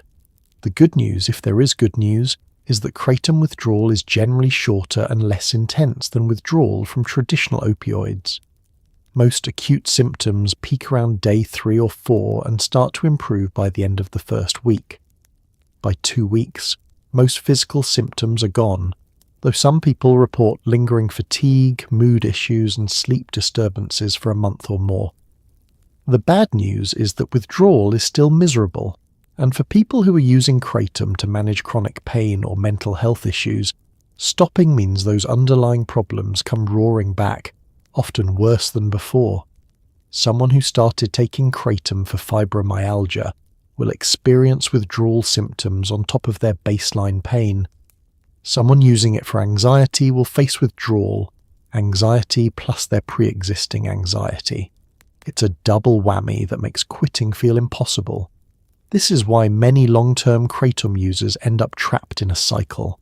They want to quit or take a break, but the thought of withdrawal plus the return of their original symptoms is too daunting.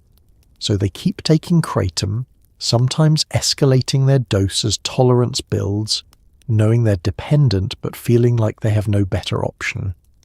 The kratom community has developed strategies for managing dependence and withdrawal.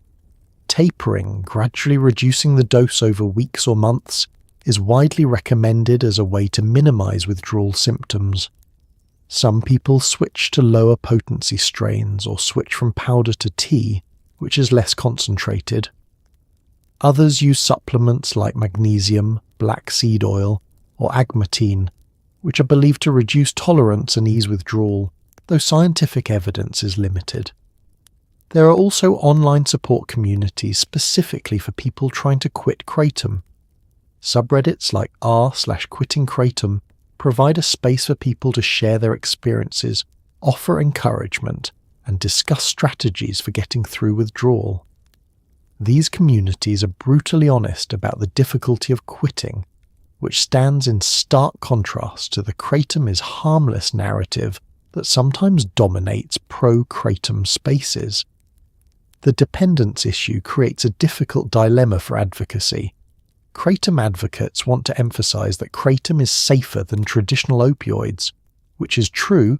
You're far less likely to overdose or die from kratom. But if they downplay dependence too much, they risk misleading new users who might not realize what they're getting into. On the other hand, if they emphasize dependence too much, they hand ammunition to prohibitionists who want to classify kratom as just another addictive drug. The solution, as with most things, is honesty.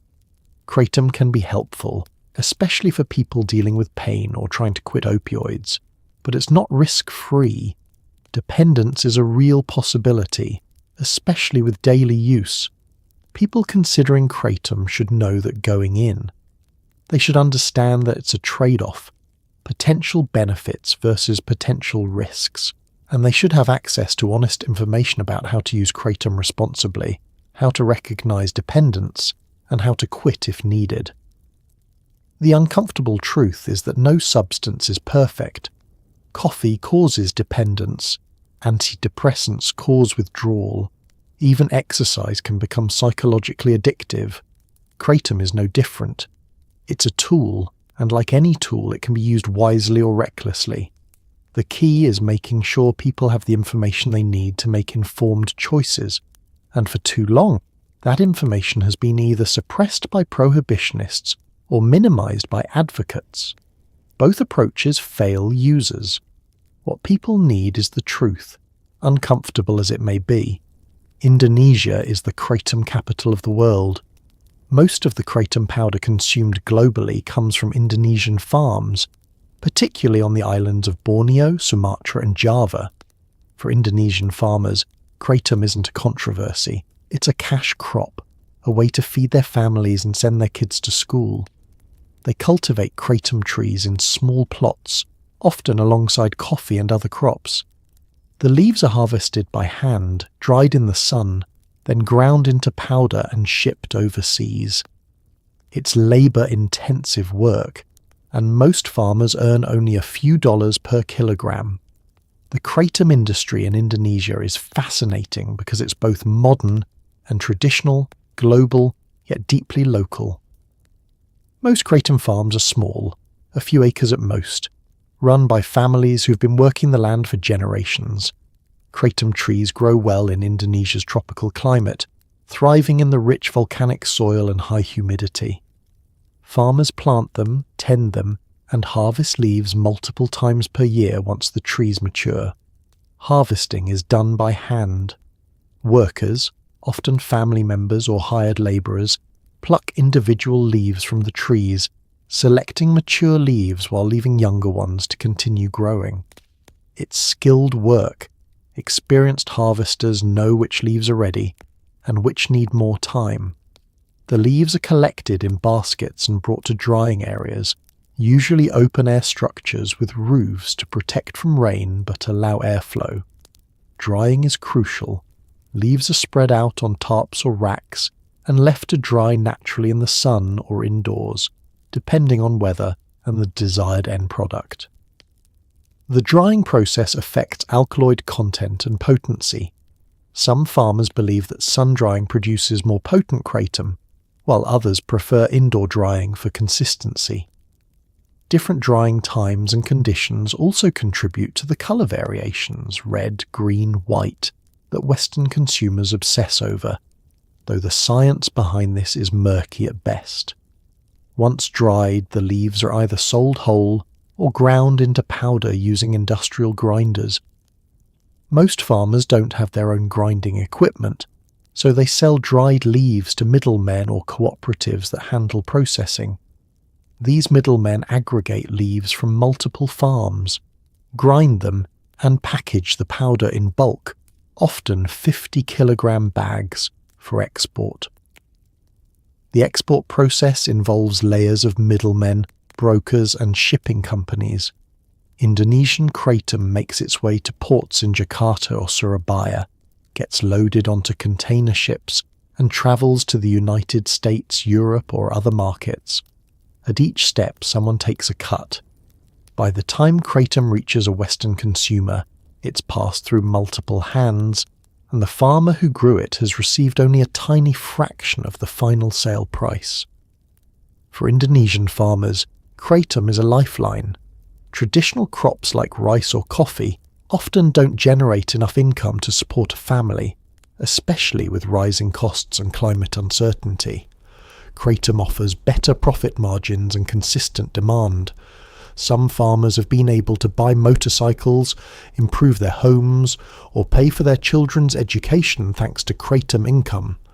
In rural areas where opportunities are limited, kratom farming has become a path to modest prosperity. But the kratom boom has created complications. As demand has skyrocketed, some farmers have clear-cut forests to plant kratom trees, contributing to deforestation.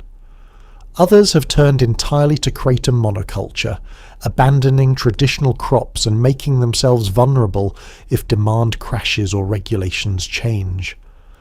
There's also pressure to produce more, faster, cheaper, which sometimes leads to shortcuts, harvesting immature leaves, skipping proper drying, or mixing batches to stretch supply. The Indonesian government has a complicated relationship with kratom. For years they largely ignored it. Kratom wasn't widely used domestically, and export income was welcome. But as international scrutiny increased, especially from the FDA and DIEA, Indonesia faced pressure to regulate or restrict kratom exports. In 2022, the Indonesian government announced plans to ban kratom exports entirely, citing concerns about international regulation and wanting to avoid diplomatic conflicts. The ban sent shockwaves through the industry. Indonesian farmers panicked. Western vendors scrambled to stockpile, prices spiked. But the ban was delayed, then revised, then delayed again. As of 2025, Kratom exports from Indonesia continue, though under tighter regulations and with ongoing uncertainty about the future. What's often lost in discussions about Kratom is the human element on the supply side. Behind every bag of Kratom powder is an Indonesian farmer who woke up at dawn, climbed trees, harvested leaves by hand, and earned maybe $5 for a day's work. They're not villains or saints, they're just people trying to make a living in a global economy that often treats them as invisible. When Westerners debate whether Kratom should be legal, they rarely think about the farmers. When the FDA seizes shipments at the border, it's the farmers who lose income. When prices drop because of oversupply or regulation, it's the farmers who can't afford to send their kids to school. And when Kratom gets banned in a major market, it's the farmers who lose their livelihoods overnight. The Indonesian Kratom industry is a microcosm of global agricultural capitalism. A valuable product grown by poor farmers, processed and sold by middlemen, and consumed by relatively wealthy Westerners, with most of the profit extracted at every step except the very beginning. It's not unique to Kratom, coffee, cocoa, and countless other crops follow the same pattern. But it's worth remembering that when you buy Kratom, you're participating in a global supply chain that starts with someone's hands in the soil, thousands of miles away, trying to feed their family. The FDA has cited over 90 deaths associated with Kratom. This number gets thrown around constantly by critics as proof that Kratom is dangerous. But here's the complicated part. Almost all of those deaths involved other substances, opioids, benzodiazepines, alcohol, or fentanyl. In many cases, Kratom was just present in the system, not necessarily the cause of death. That doesn't mean Kratom is harmless. There are documented cases of people dying after taking extremely high doses of concentrated Kratom extracts or mixing it with other central nervous system depressants. Let's break down what we actually know about Kratom-related deaths, because the FDA's number is misleading without context. When the FDA says Kratom-associated deaths, they mean deaths where Kratom was detected in post-mortem toxicology. But detection doesn't equal causation. If someone dies from a fentanyl overdose and also happens to have Kratom in their system, the FDA counts it as a Kratom death. That's statistically dishonest. Independent researchers have examined the FDA's death reports and found serious problems. A 2019 study published in the Journal of Medical Toxicology reviewed all available data on Kratom-related fatalities and concluded that Kratom alone was rarely, if ever, the sole cause of death. In the vast majority of cases, the deceased had consumed multiple substances. The most common combinations were Kratom plus prescription opioids, Kratom plus benzodiazepines, or Kratom plus illicit drugs like heroin or cocaine. In cases where Kratom was combined with other central nervous system depressants, it's possible that Kratom contributed to respiratory depression or overdose. But it's equally possible that the other drugs were entirely responsible, and Kratom was incidental. Without controlled studies, it's impossible to know. What is clear is that Kratom's presence in a toxicology report doesn't mean it caused the death. That said, there are a small number of deaths where Kratom appears to have been the primary factor. These cases typically involve concentrated extracts with extremely high levels of 7-hydroxymitragynine, the more potent alkaloid. Extracts can contain 10, 20, or even 50 times the alkaloid concentration of plain leaf powder. At those levels, the partial agonist ceiling effect that makes plain Kratom relatively safe might not apply. There's also emerging evidence that very high doses of 7-hydroxymitragynine can cause respiratory depression, especially in combination with other substances. One of the most publicized Kratom deaths involved a young man in Colorado who died after consuming a Kratom extract drink. Toxicology showed extremely high levels of mitragynine in his blood, far higher than what plain leaf could produce. The coroner ruled it a kratom overdose, but again, details matter. Was it really just kratom, or were there undetected substances? Was there a pre-existing medical condition? Was it an extract adulterated with synthetic compounds? We don't know, because the investigation was limited. The problem with death reporting is that it's often incomplete. Medical examiners aren't always trained to test for kratom alkaloids, and standard drug screens don't detect them. Some cases might be labelled as unknown cause or attributed to other factors simply because kratom wasn't considered. Conversely, some deaths might be incorrectly attributed to kratom because it's the only substance detected, even if an undiagnosed heart condition or other medical issue was the actual cause. What frustrates kratom advocates is the double standard. Alcohol causes 88,000 deaths per year in the United States. Tobacco kills nearly 500,000. Prescription opioids caused over 16,000 overdose deaths in 2020 alone. Acetaminophen, the active ingredient in Tylenol, sends tens of thousands of people to the emergency room each year and kills hundreds. Yet none of these substances are Schedule 1 or subject to bans. Kratom, with fewer than 100 poorly documented deaths over more than a decade, is treated as a national emergency. This isn't to say those deaths don't matter. Every death is a tragedy. Families have lost loved ones, and that pain is real. But public policy should be based on proportional risk assessment, not moral panic. If the goal is to save lives, banning kratom might actually increase deaths by pushing people back to prescription opioids, heroin, or fentanyl, substances that are unquestionably more dangerous.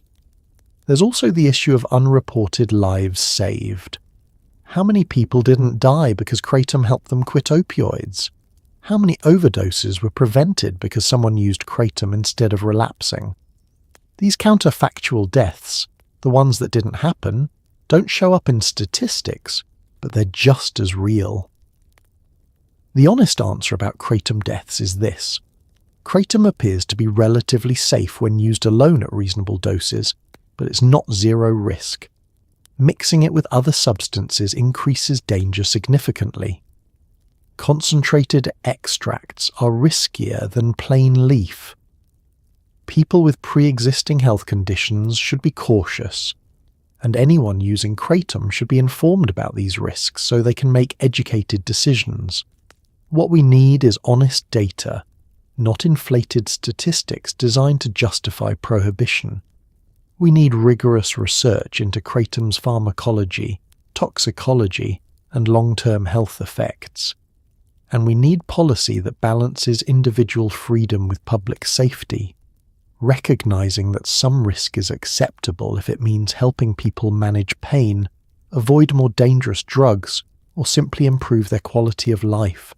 Fear-mongering about 90 deaths over a decade isn't science, it's politics. If you've ever browsed a kratom vendor's website, you've probably seen an overwhelming array of options. Red barley, green Malay, white Borneo, Mang Da, red Thai, yellow Vietnam. The names sound exotic, specific, almost scientific. But here's the truth. Most of these strain names are marketing. The primary distinction that matters is vein colour, red, green, or white, which refers to the colour of the veins in the kratom leaves when they're harvested. Red vein kratom is typically associated with sedation and pain relief. Green vein is balanced, offering mild energy and relaxation. White vein is the most stimulating, often used for focus and productivity. The strain mythology is one of kratom's most enduring and frustrating aspects. New users assume that red barley is fundamentally different from red Borneo or red Thai, and they spend hours researching which strain is best for their specific needs. Vendors encourage this by writing detailed descriptions. Red barley is deeply relaxing with strong analgesic properties, perfect for evening use, while red Borneo provides moderate sedation with mood enhancement. It all sounds very scientific and precise, but the reality is messier.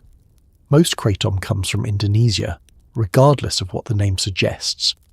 Thai Kratom hasn't come from Thailand in decades, because Thailand banned it in 1943. Malay doesn't necessarily mean it's from Malaysia. Bali isn't an actual growing region, it's a port city. These names are essentially branding created by Indonesian suppliers and middlemen to differentiate their products in a crowded market. The vein colour distinction, red, green, white, is real, but even that's not as straightforward as vendors claim. The colour refers to the veins running through the kratom leaves, which change as the leaf matures. Younger leaves have white or light-coloured veins and tend to be more stimulating. Mature leaves develop red or dark veins and are more sedating. Green vein is supposedly somewhere in the middle, though some vendors admit that green is often just a mix of red and white. But here's where it gets complicated. The drying and fermentation process also affects vein colour and alkaloid profile. Leaves dried in direct sunlight might become more sedating. Leaves dried indoors might retain stimulating properties. Some farmers ferment leaves to enhance certain effects, a process that darkens the colour and changes the alkaloid content. So the final product's effects are influenced by harvesting time, drying method, fermentation, and storage, not just genetics or geography. What this means is that two batches labelled red barley from different vendors, or even from the same vendor at different times, can have wildly different effects. One might be sedating and pain-relieving. The other might be underwhelming or slightly energizing. It's not because one is fake. It's because kratom is a natural product with inherent variability, and strain names don't correspond to standardized characteristics. Some users swear they can tell the difference between strains. They insist that red Mingdaya hits different than red Horn, that green Malay is distinctly different from green Hulu. And maybe they're right. Individual batches do vary, and if you're sensitive to those variations, you might notice patterns. But controlled studies haven't found evidence that specific strains have consistent, predictable effects beyond the general red/green/white categories. The placebo effect is also real. If you believe red barley is more relaxing because the vendor told you so, you might experience it as more relaxing, even if the alkaloid content is identical to another red strain. Expectations shape perception, especially with substances that have subtle, dose-dependent effects. So why do vendors perpetuate the strain mythology? Because marketing works. Customers want variety. They want to believe they're choosing something special, something tailored to their needs. Offering 20 strains is more appealing than saying we have 3 colours, and the effects vary depending on batch, dose, and individual biology. It's the same reason coffee shops list single-origin beans with tasting notes. Some of it's real, some of it's theatre, and customers enjoy the theatre. For new users, the strain confusion can be overwhelming and frustrating. They order a strain based on glowing reviews, only to find it does nothing or produces the opposite effect. They conclude kratom doesn't work, when really they just got an inconsistent batch or dosed incorrectly. The strain mythology creates unrealistic expectations and obscures the basic truth. Kratom's effects are individual and variable. The best advice: focus on vein colour, start with low doses, and find a reputable vendor who lab tests their products for alkaloid content. Ignore the exotic names, don't chase specific strains, and recognise that kratom isn't a precision pharmaceutical, it's a plant. And plants are messy, unpredictable, and wonderful precisely because they don't fit into neat categories. The strain names are fun flavour text, but they're not a reliable guide. Your mileage will vary, and that's okay. For every scare story, there are dozens of people who will tell you kratom saved their life. People who are addicted to heroin, fentanyl, or prescription painkillers and used Kratom to get clean. People with chronic pain who couldn't function on opioids but found relief with Kratom. People with severe anxiety or depression who say Kratom gave them their life back. These stories don't make headlines, but they matter. In harm reduction communities, Kratom is treated as a tool, not a cure, not a magic bullet, but something that can help people survive while they figure things out. Harm reduction is a philosophy that accepts that people will use substances and focuses on minimizing harm rather than demanding abstinence. It's the reason needle exchanges exist, why some cities provide safe injection sites, and why Narcan is distributed freely. The idea is simple. If you can't stop someone from using drugs, at least help them do it more safely. Kratom fits perfectly into this framework. Take James, a 34-year-old veteran who came home from Afghanistan with a back injury and PTSD. The VA prescribed him oxycodone for pain and Xanax for anxiety. Within 2 years, he was taking far more than prescribed, doctor shopping to get extra pills, and spiraling into addiction. When his prescriptions were cut off during the opioid crackdown, he bought pills on the street. Then the street pills turned out to be pressed fentanyl, and he overdosed twice in 3 months. Narcan brought him back both times. Someone in his veterans support group mentioned Kratom. James was skeptical. He'd tried quitting cold turkey before and it was hell, but he was desperate. He ordered powder online, started with small doses, and was shocked when his withdrawal symptoms became manageable. He could sleep. He could eat. The bone-deep ache and anxiety that usually drove him back to pills was still there, but dulled, tolerable. James used Kratom to taper off opioids completely. It took 3 months, during which he slowly reduced his Kratom dose as well. He experienced mild withdrawal when he finally stopped Kratom, but nothing like the nightmare of opioid withdrawal. Today, he takes Kratom occasionally for back pain, but isn't dependent. He has a job, he's reconciled with his family, and he hasn't touched opioids in 5 years. Kratom didn't cure his addiction. Therapy, support, and his own determination did that, but it gave him a bridge when he had no other options. Or consider Maria, a 47-year-old woman with fibromyalgia. She'd been on a morphine prescription for 8 years, functional but increasingly dependent. The medication helped with pain but left her foggy, constipated and unable to work. When her doctor retired and the new physician refused to continue the prescription, citing new opioid guidelines, Maria was cut off with 2 weeks' notice. She tried physical therapy, acupuncture, and over-the-counter pain relievers. Nothing worked. The pain was so severe she couldn't get out of bed. She couldn't cook, couldn't shower, couldn't take care of her kids. In desperation, she found Kratom through a Facebook support group for chronic pain patients. Within days of starting Kratom, her pain dropped from an 8 out of 10 to a 4. It wasn't perfect, but it was livable. Maria takes Kratom twice a day now. She's been able to return to part-time work. She plays with her grandchildren. She has her life back. Is she dependent on Kratom? Yes. Does she care? Not particularly. She views it the same way diabetics view insulin, a necessary tool for managing a chronic condition. And unlike opioids, Kratom doesn't make her feel disconnected or impaired. These aren't isolated stories. Online forums and support groups are filled with testimonials from people who used Kratom to escape addiction, manage pain, treat anxiety, or cope with depression. Some used it temporarily, a few weeks or months to get through a crisis. Others use it long-term, accepting dependence as a fair trade for quality of life. The harm reduction community has embraced Kratom cautiously but sincerely.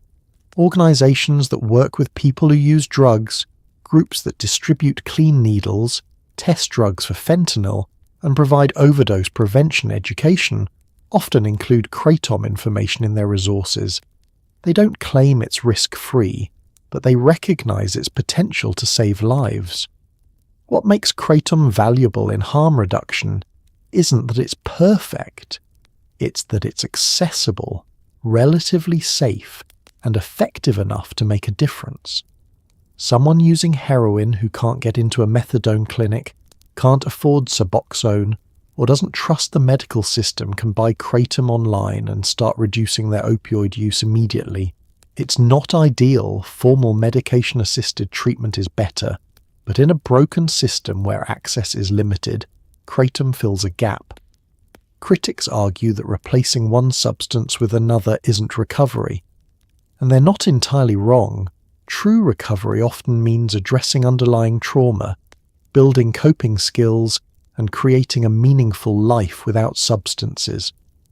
But harm reduction recognizes that recovery is a process, not an event. If Kratom keeps someone alive long enough to access treatment, rebuild relationships, or simply survive another day, that matters. The people Kratom saved don't get profiled in newspapers. They don't testify before Congress. They're just living their lives, going to work, raising kids, managing pain, staying off heroin. Their stories are quiet, ordinary, and profoundly important. Because at the end of the day, drug policy should be measured not by ideological purity, but by one simple metric. Does it help people or hurt them?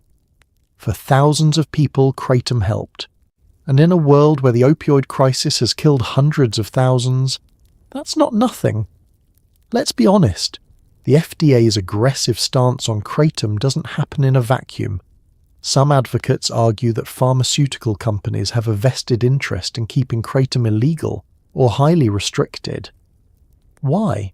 Because if Kratom works for pain, anxiety and opioid withdrawal, even partially, it competes with prescription drugs that generate billions in revenue. Painkillers, anti-anxiety, medications, addiction treatment drugs like Suboxone, these are massive profit centers. The opioid crisis alone has made pharmaceutical companies obscene amounts of money. This is where things get uncomfortable, because we're entering conspiracy theory territory. But the pharmaceutical industry's influence on drug policy is well documented and completely legal. It's not a conspiracy, it's lobbying, campaign contributions, and regulatory capture. And it absolutely affects how substances like Kratom are treated. Let's start with the money.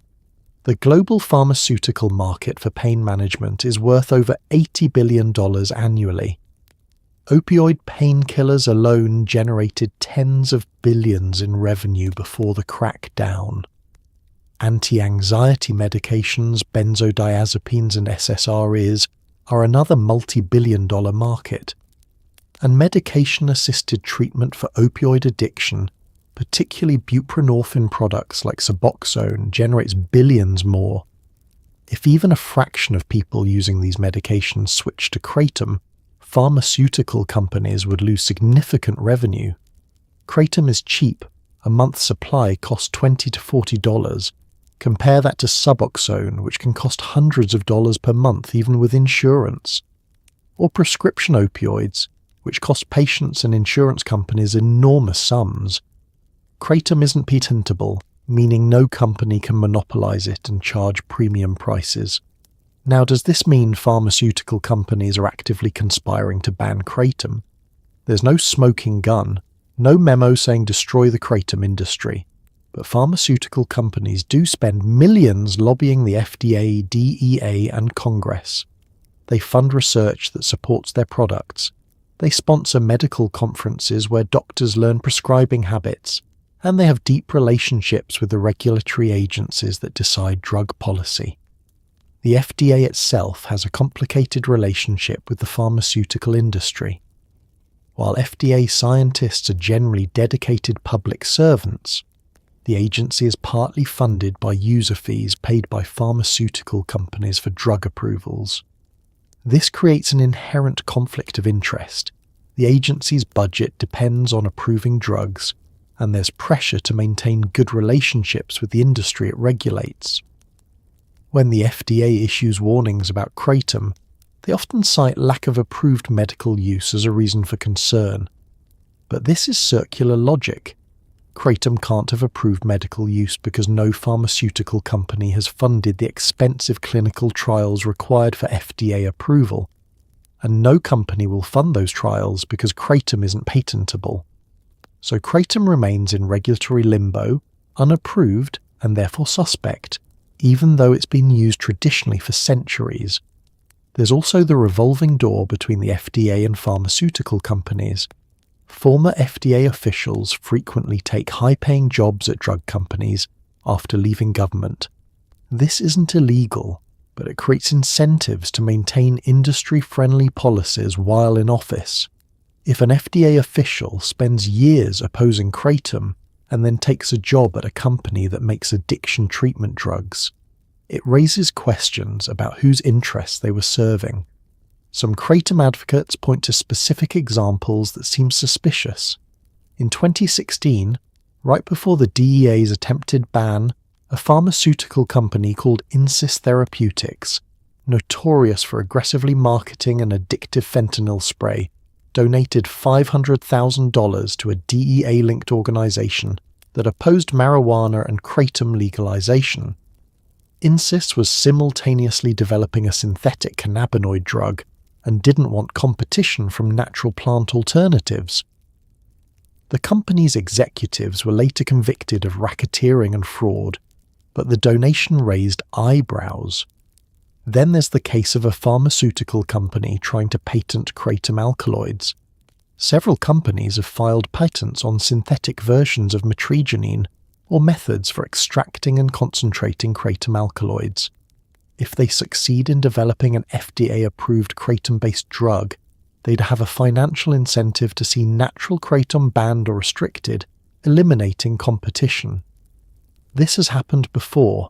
Think of how synthetic THC, Marinol, was approved while marijuana remained Schedule 1 for decades. But here's the thing. You don't need a grand conspiracy to explain the FDA's hostility toward Kratom. Simple regulatory conservatism explains most of it. The FDA is risk-averse by design. They're more afraid of approving something dangerous than of banning something helpful. Kratom is unknown, unregulated, and outside their control. Of course they're skeptical. Still, it's impossible to ignore the structural incentives that favor pharmaceutical companies over natural alternatives. The system is designed to approve patentable drugs that generate profit, not to facilitate access to plants that anyone can grow. Whether or not pharmaceutical companies are actively working against Kratom, the regulatory framework naturally disadvantages it. What would change this? Regulatory reform that recognizes botanical medicines as distinct from pharmaceutical drugs. Funding for independent research on Kratom that isn't tied to corporate interests. Transparency about FDA decision-making and pharmaceutical industry influence. And perhaps most importantly, a shift in perspective, recognizing that natural substances can be valuable even if they don't fit the pharmaceutical model. Until then, the question of whether Big Pharma is fighting Kratom remains unanswered but deeply relevant. Because even if there's no conspiracy, the structure of American drug regulation achieves the same result. Plants like Kratom are marginalized, stigmatized, and threatened with prohibition, while expensive patented drugs are protected and promoted. Follow the money, and the pattern is hard to ignore. The Kratom community is unlike any other drug or supplement subculture. It's not the libertarian Wild West of psychedelics forums, and it's not the clinical sterility of medical cannabis advocacy. It's somewhere in between, part Reddit support group, part consumer protection watchdog, part amateur pharmacology club. People share vendor reviews with the meticulousness of wine critics. They debate dosing schedules, talk about tolerance breaks, and warn each other about sketchy suppliers. There's a surprising amount of kindness. People genuinely want to help each other avoid mistakes. If you spend time in Kratom communities, particularly on Reddit, Facebook groups, or dedicated forums, you'll notice something unusual. earnestness. Most online drug communities have an edge of braggadocio or risk glorification. People compete over who can handle the most, who's tried the craziest combinations, who has the wildest stories. Kratom forums aren't like that. The tone is helpful, often protective. New users post nervous questions. Is this normal? Did I take too much? Should I be worried? And experienced users respond patiently, offering dosing advice, reassurance, and harm reduction tips. There's very little gatekeeping. Nobody mocks you for asking basic questions. The community understands that Kratom is confusing, that the lack of regulation makes it hard to navigate, and that mistakes can have real consequences. Vendor reviews are a cornerstone of Kratom culture. Because there's no FDA oversight, quality varies wildly between suppliers. The community has created its own accountability system through obsessive reviewing. Users test products, post their experiences, and share lab results if vendors provide them. Good vendors get praised, bad vendors get called out, scammers get blacklisted. This crowdsourced quality control is surprisingly effective. Vendors know their reputation depends on community approval, so many invest in lab testing, transparent sourcing, and customer service. The best vendors engage directly with the community, responding to complaints and adjusting practices based on feedback. It's a free market solution to the regulation gap, not perfect, but functional. There's also a strong emphasis on harm reduction. Threads about dependence and withdrawal are common, and the community doesn't sugarcoat the risks. Experienced users warn about tolerance escalation, encourage regular breaks, and share tapering strategies for people trying to quit. When someone posts about taking dangerous amounts or mixing Kratom with other substances, they get firm but compassionate pushback. The community is also weirdly wholesome. People celebrate milestones. 6 months off heroin thanks to Kratom. Finally pain-free after years of suffering. Others share their struggles honestly. I'm dependent and don't know how to quit. Tolerance is getting out of control.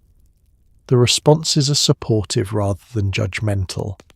There's a shared understanding that everyone's dealing with something difficult, whether it's pain, addiction, mental illness, or just the stress of existing.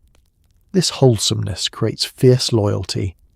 When Kratom is threatened by the DEA, FDA, or state bans, the community mobilizes instantly. They flood congressional phone lines, share petitions, donate to advocacy groups, and show up to public hearings. The 2016 DEA reversal didn't happen because of slick lobbying or corporate money. It happened because thousands of ordinary people made themselves heard. But the community isn't perfect. There's sometimes an echo chamber effect where criticism of Kratom gets downvoted or dismissed. People who share negative experiences can feel invalidated. Some vendors game the system with fake reviews or attack competitors, and there's occasional infighting between different factions, daily users versus occasional users, extract enthusiasts versus plain leaf purists, people who view Kratom as medicine versus those who see it as recreation. There's also tension around commercialization. Old-school users who remember ordering from Indonesian farmers via email resent the gas station Kratom era. They see cheap products and aggressive marketing as corrupting something that used to be community-driven. Meanwhile, newer users don't understand the gatekeeping, they just want access, regardless of where it comes from. Despite these tensions, the Kratom community remains remarkably functional and supportive. It's built on shared vulnerability. Most members are dealing with pain, physical or psychological, and they've found something that helps. They want others to benefit without making the same mistakes they did. That creates a culture of generosity rare in online spaces. The community has also developed its own language and inside jokes. Toss and wash refers to the method of putting powder in your mouth and washing it down with liquid, universally agreed to be disgusting but effective. Wobbles describes the nauseous, dizzy feeling from taking too much. Sealing effect is praised as Kratom's safety feature, and everyone has a story about their mailman looking suspicious when another unmarked package arrives. There's a particular kind of Kratom user humour, self-deprecating, aware of how weird this all looks from the outside, but also defensive because Kratom genuinely matters to them. Memes circulate about explaining Kratom to concerned relatives. No, Mom, it's not heroin. Yes, I know it looks sketchy. No, I'm not addicted. Well, maybe a little. What makes the Kratom community special is that it's both countercultural and deeply mainstream. It includes veterans, suburban moms, chronic pain patients, former addicts, tech workers, nurses, construction workers, a cross-section of America united by a plant. They don't fit the stereotype of drug users. They're your neighbours, co-workers, relatives, and they're fighting to keep access to something that helps them function. The loyalty comes from lived experience. When something changes your life, pulls you out of addiction, relieves unbearable pain, gives you hope when you had none, you don't easily let it go. The Kratom community isn't loyal because they're brainwashed or in denial. They're loyal because Kratom worked when nothing else did, and they'll fight like hell to protect it. While most people consume Kratom as plain leaf powder mixed into drinks or taken in capsules, the market has evolved. Now you can buy Kratom extracts, concentrated forms where the alkaloids have been isolated and amplified. These extracts are significantly more potent than regular powder. A single gram of extract can contain as much mitragynine as 10 or 20 grams of leaf. The appeal is obvious: less powder to consume, faster onset, stronger effects. The danger is also obvious. Extracts make it much easier to take too much, build tolerance quickly, and develop dependence. Extracts are made through various processes. The simplest method involves boiling Kratom powder in acidified water, straining out the plant material, and evaporating the liquid to create a concentrated resin. More sophisticated processes use alcohol or other solvents to extract alkaloids, then purify and concentrate them. Some extracts are labelled with ratios. 10 times extract supposedly means 10 grams of leaf were used to create 1 gram of extract. But these labels are often meaningless marketing. The result is a dark, sticky resin or fine powder that's far more potent than plain leaf. Some extracts are so concentrated that doses are measured in milligrams rather than grams. A pinch can produce effects that would require several spoonfuls of regular powder. This potency appeals to people with high tolerance, chronic pain requiring strong relief, or those simply chasing a more intense experience. But extracts come with serious risks. First, tolerance skyrockets. Your body adapts to the high alkaloid concentration, and suddenly plain leaf doesn't work anymore. You're stuck needing extracts to feel anything, which gets expensive fast. Extracts cost 10 to 20 times more than powder per dose, and you end up taking them more frequently as tolerance builds. Second, dependence develops faster and more intensely. People who use extracts daily report brutal withdrawal symptoms when they try to quit, far worse than plain leaf withdrawal. The high concentration of 7-hydroxymitragynine, the more potent alkaloid, seems to create stronger physical dependence. Some users describe extract withdrawal as comparable to moderate opioid withdrawal, severe enough to disrupt daily life and make quitting feel impossible. Third, extracts are implicated in most of the serious adverse events associated with Kratom. The handful of deaths where Kratom appeared to be a primary factor almost all involved concentrated extracts or enhanced products. When alkaloid levels get extremely high, Kratom's safety profile changes. The sealing effect that protects plain leaf users might not apply to extracts. Respiratory depression becomes possible, especially when mixed with other substances. Tinctures are another concentrated form, liquid extracts dissolved in alcohol or glycerin.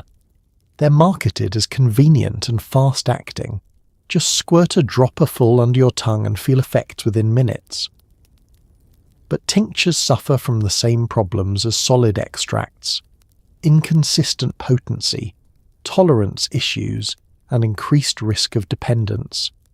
Some vendors sell enhanced kratom, regular powder spiked with extract to boost potency.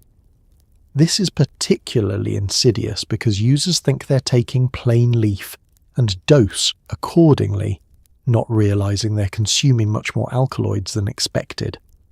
Enhanced products are often unlabeled, making it impossible to know what you're actually getting.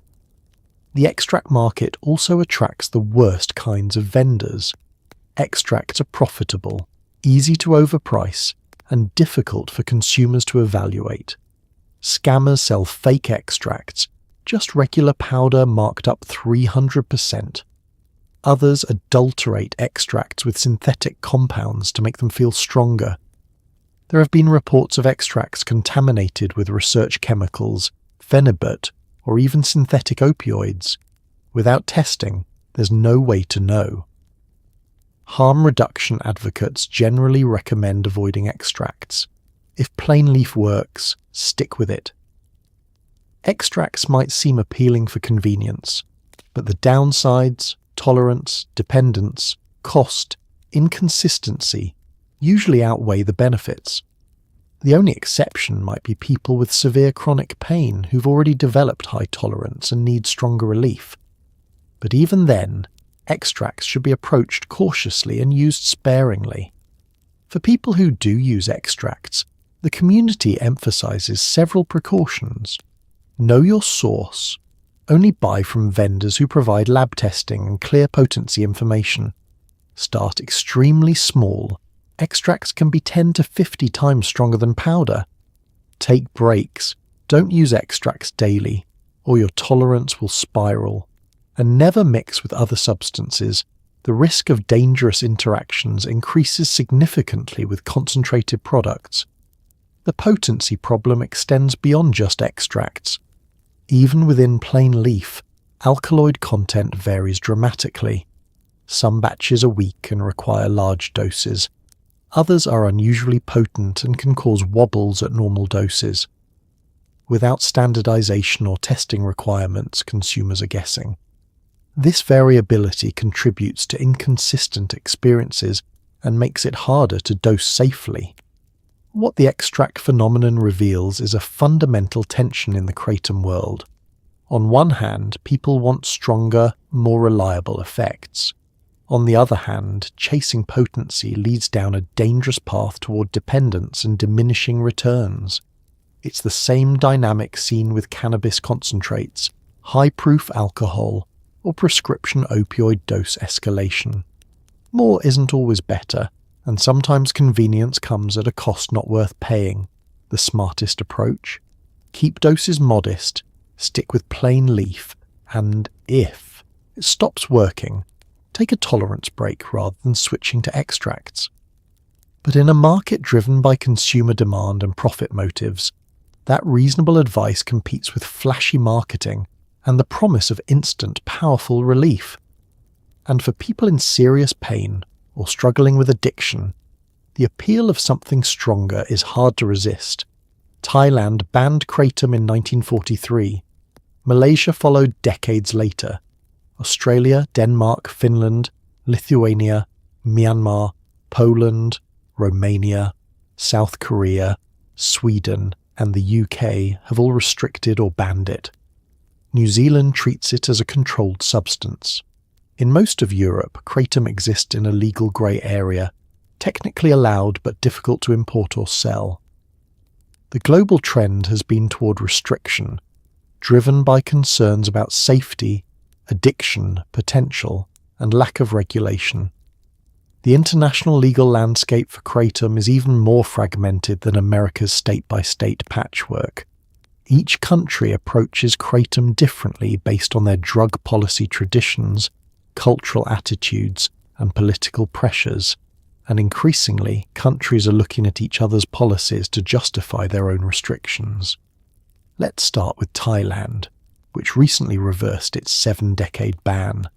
In 2018, Thailand legalized medical marijuana and began reconsidering other traditional plants. By 2021, Kratom was decriminalized, and in 2022, it was fully legalized for domestic use. The government finally acknowledged what everyone knew. The ban had been about protecting opium revenue, not public health. Kratom trees could be planted legally, leaves could be harvested and sold, and the traditional knowledge that had been criminalized for generations was finally respected again. Malaysia took a different path. Kratom has been illegal there since 1952 under the Poisons Act. Possession carries hefty fines and potential jail time, but enforcement is inconsistent. Kratom grows wild and rural communities still use it traditionally, flying under the radar.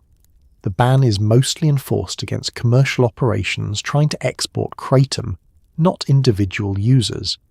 In Australia, Kratom is classified as a Schedule 9 substance, the most restrictive category, reserved for drugs with high abuse potential and no therapeutic value. Possession, import, and use are all illegal and carry serious penalties. Australian drug policy tends to be conservative, and Kratom was swept up in a broader crackdown on novel psychoactive substances in the 20-teens. European countries are all over the map. The United Kingdom added Kratom to the Psychoactive Substances Act in 2016, making it illegal to produce, supply, or import for human consumption, though possession for personal use isn't explicitly criminalized, a legal grey zone that confuses everyone. Sweden, Denmark, Finland, Poland, Latvia, Lithuania and Romania have all banned or heavily restricted Kratom, classifying it as a narcotic or controlled substance.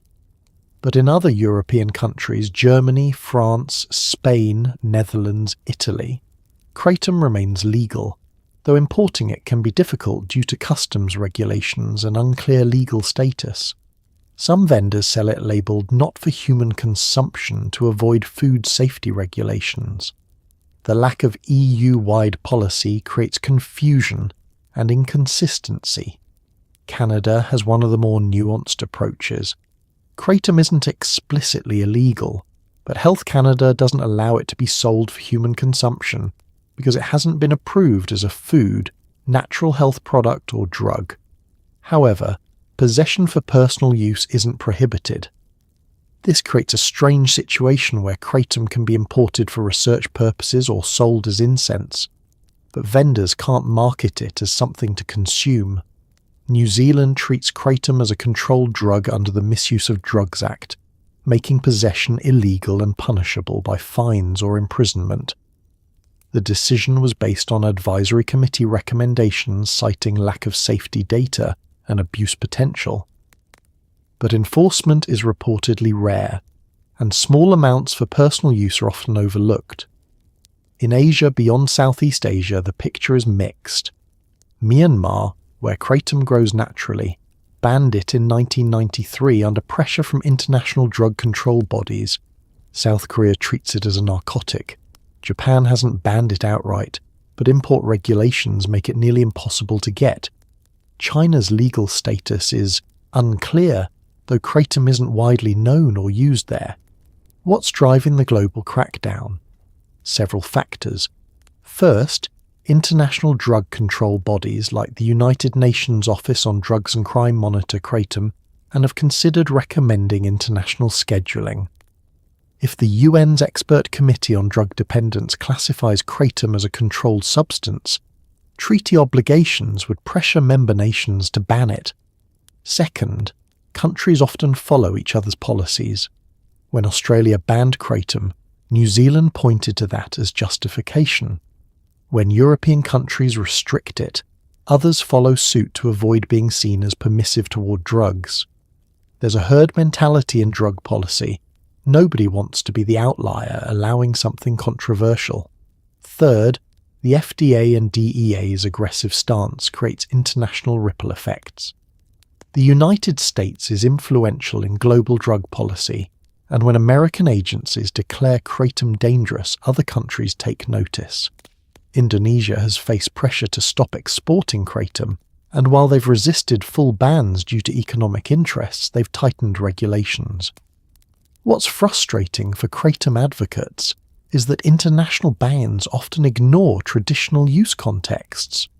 Kratom has been consumed safely in Southeast Asia for centuries, yet Western countries with no cultural connection to the plant ban it based on limited evidence and worst-case scenarios. It's a form of cultural imperialism, dismissing indigenous knowledge in favour of prohibitionist drug policies.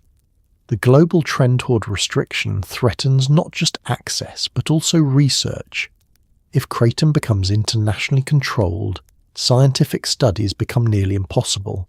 Researchers need special licenses, funding dries up, and the plant's potential medical applications remain unexplored.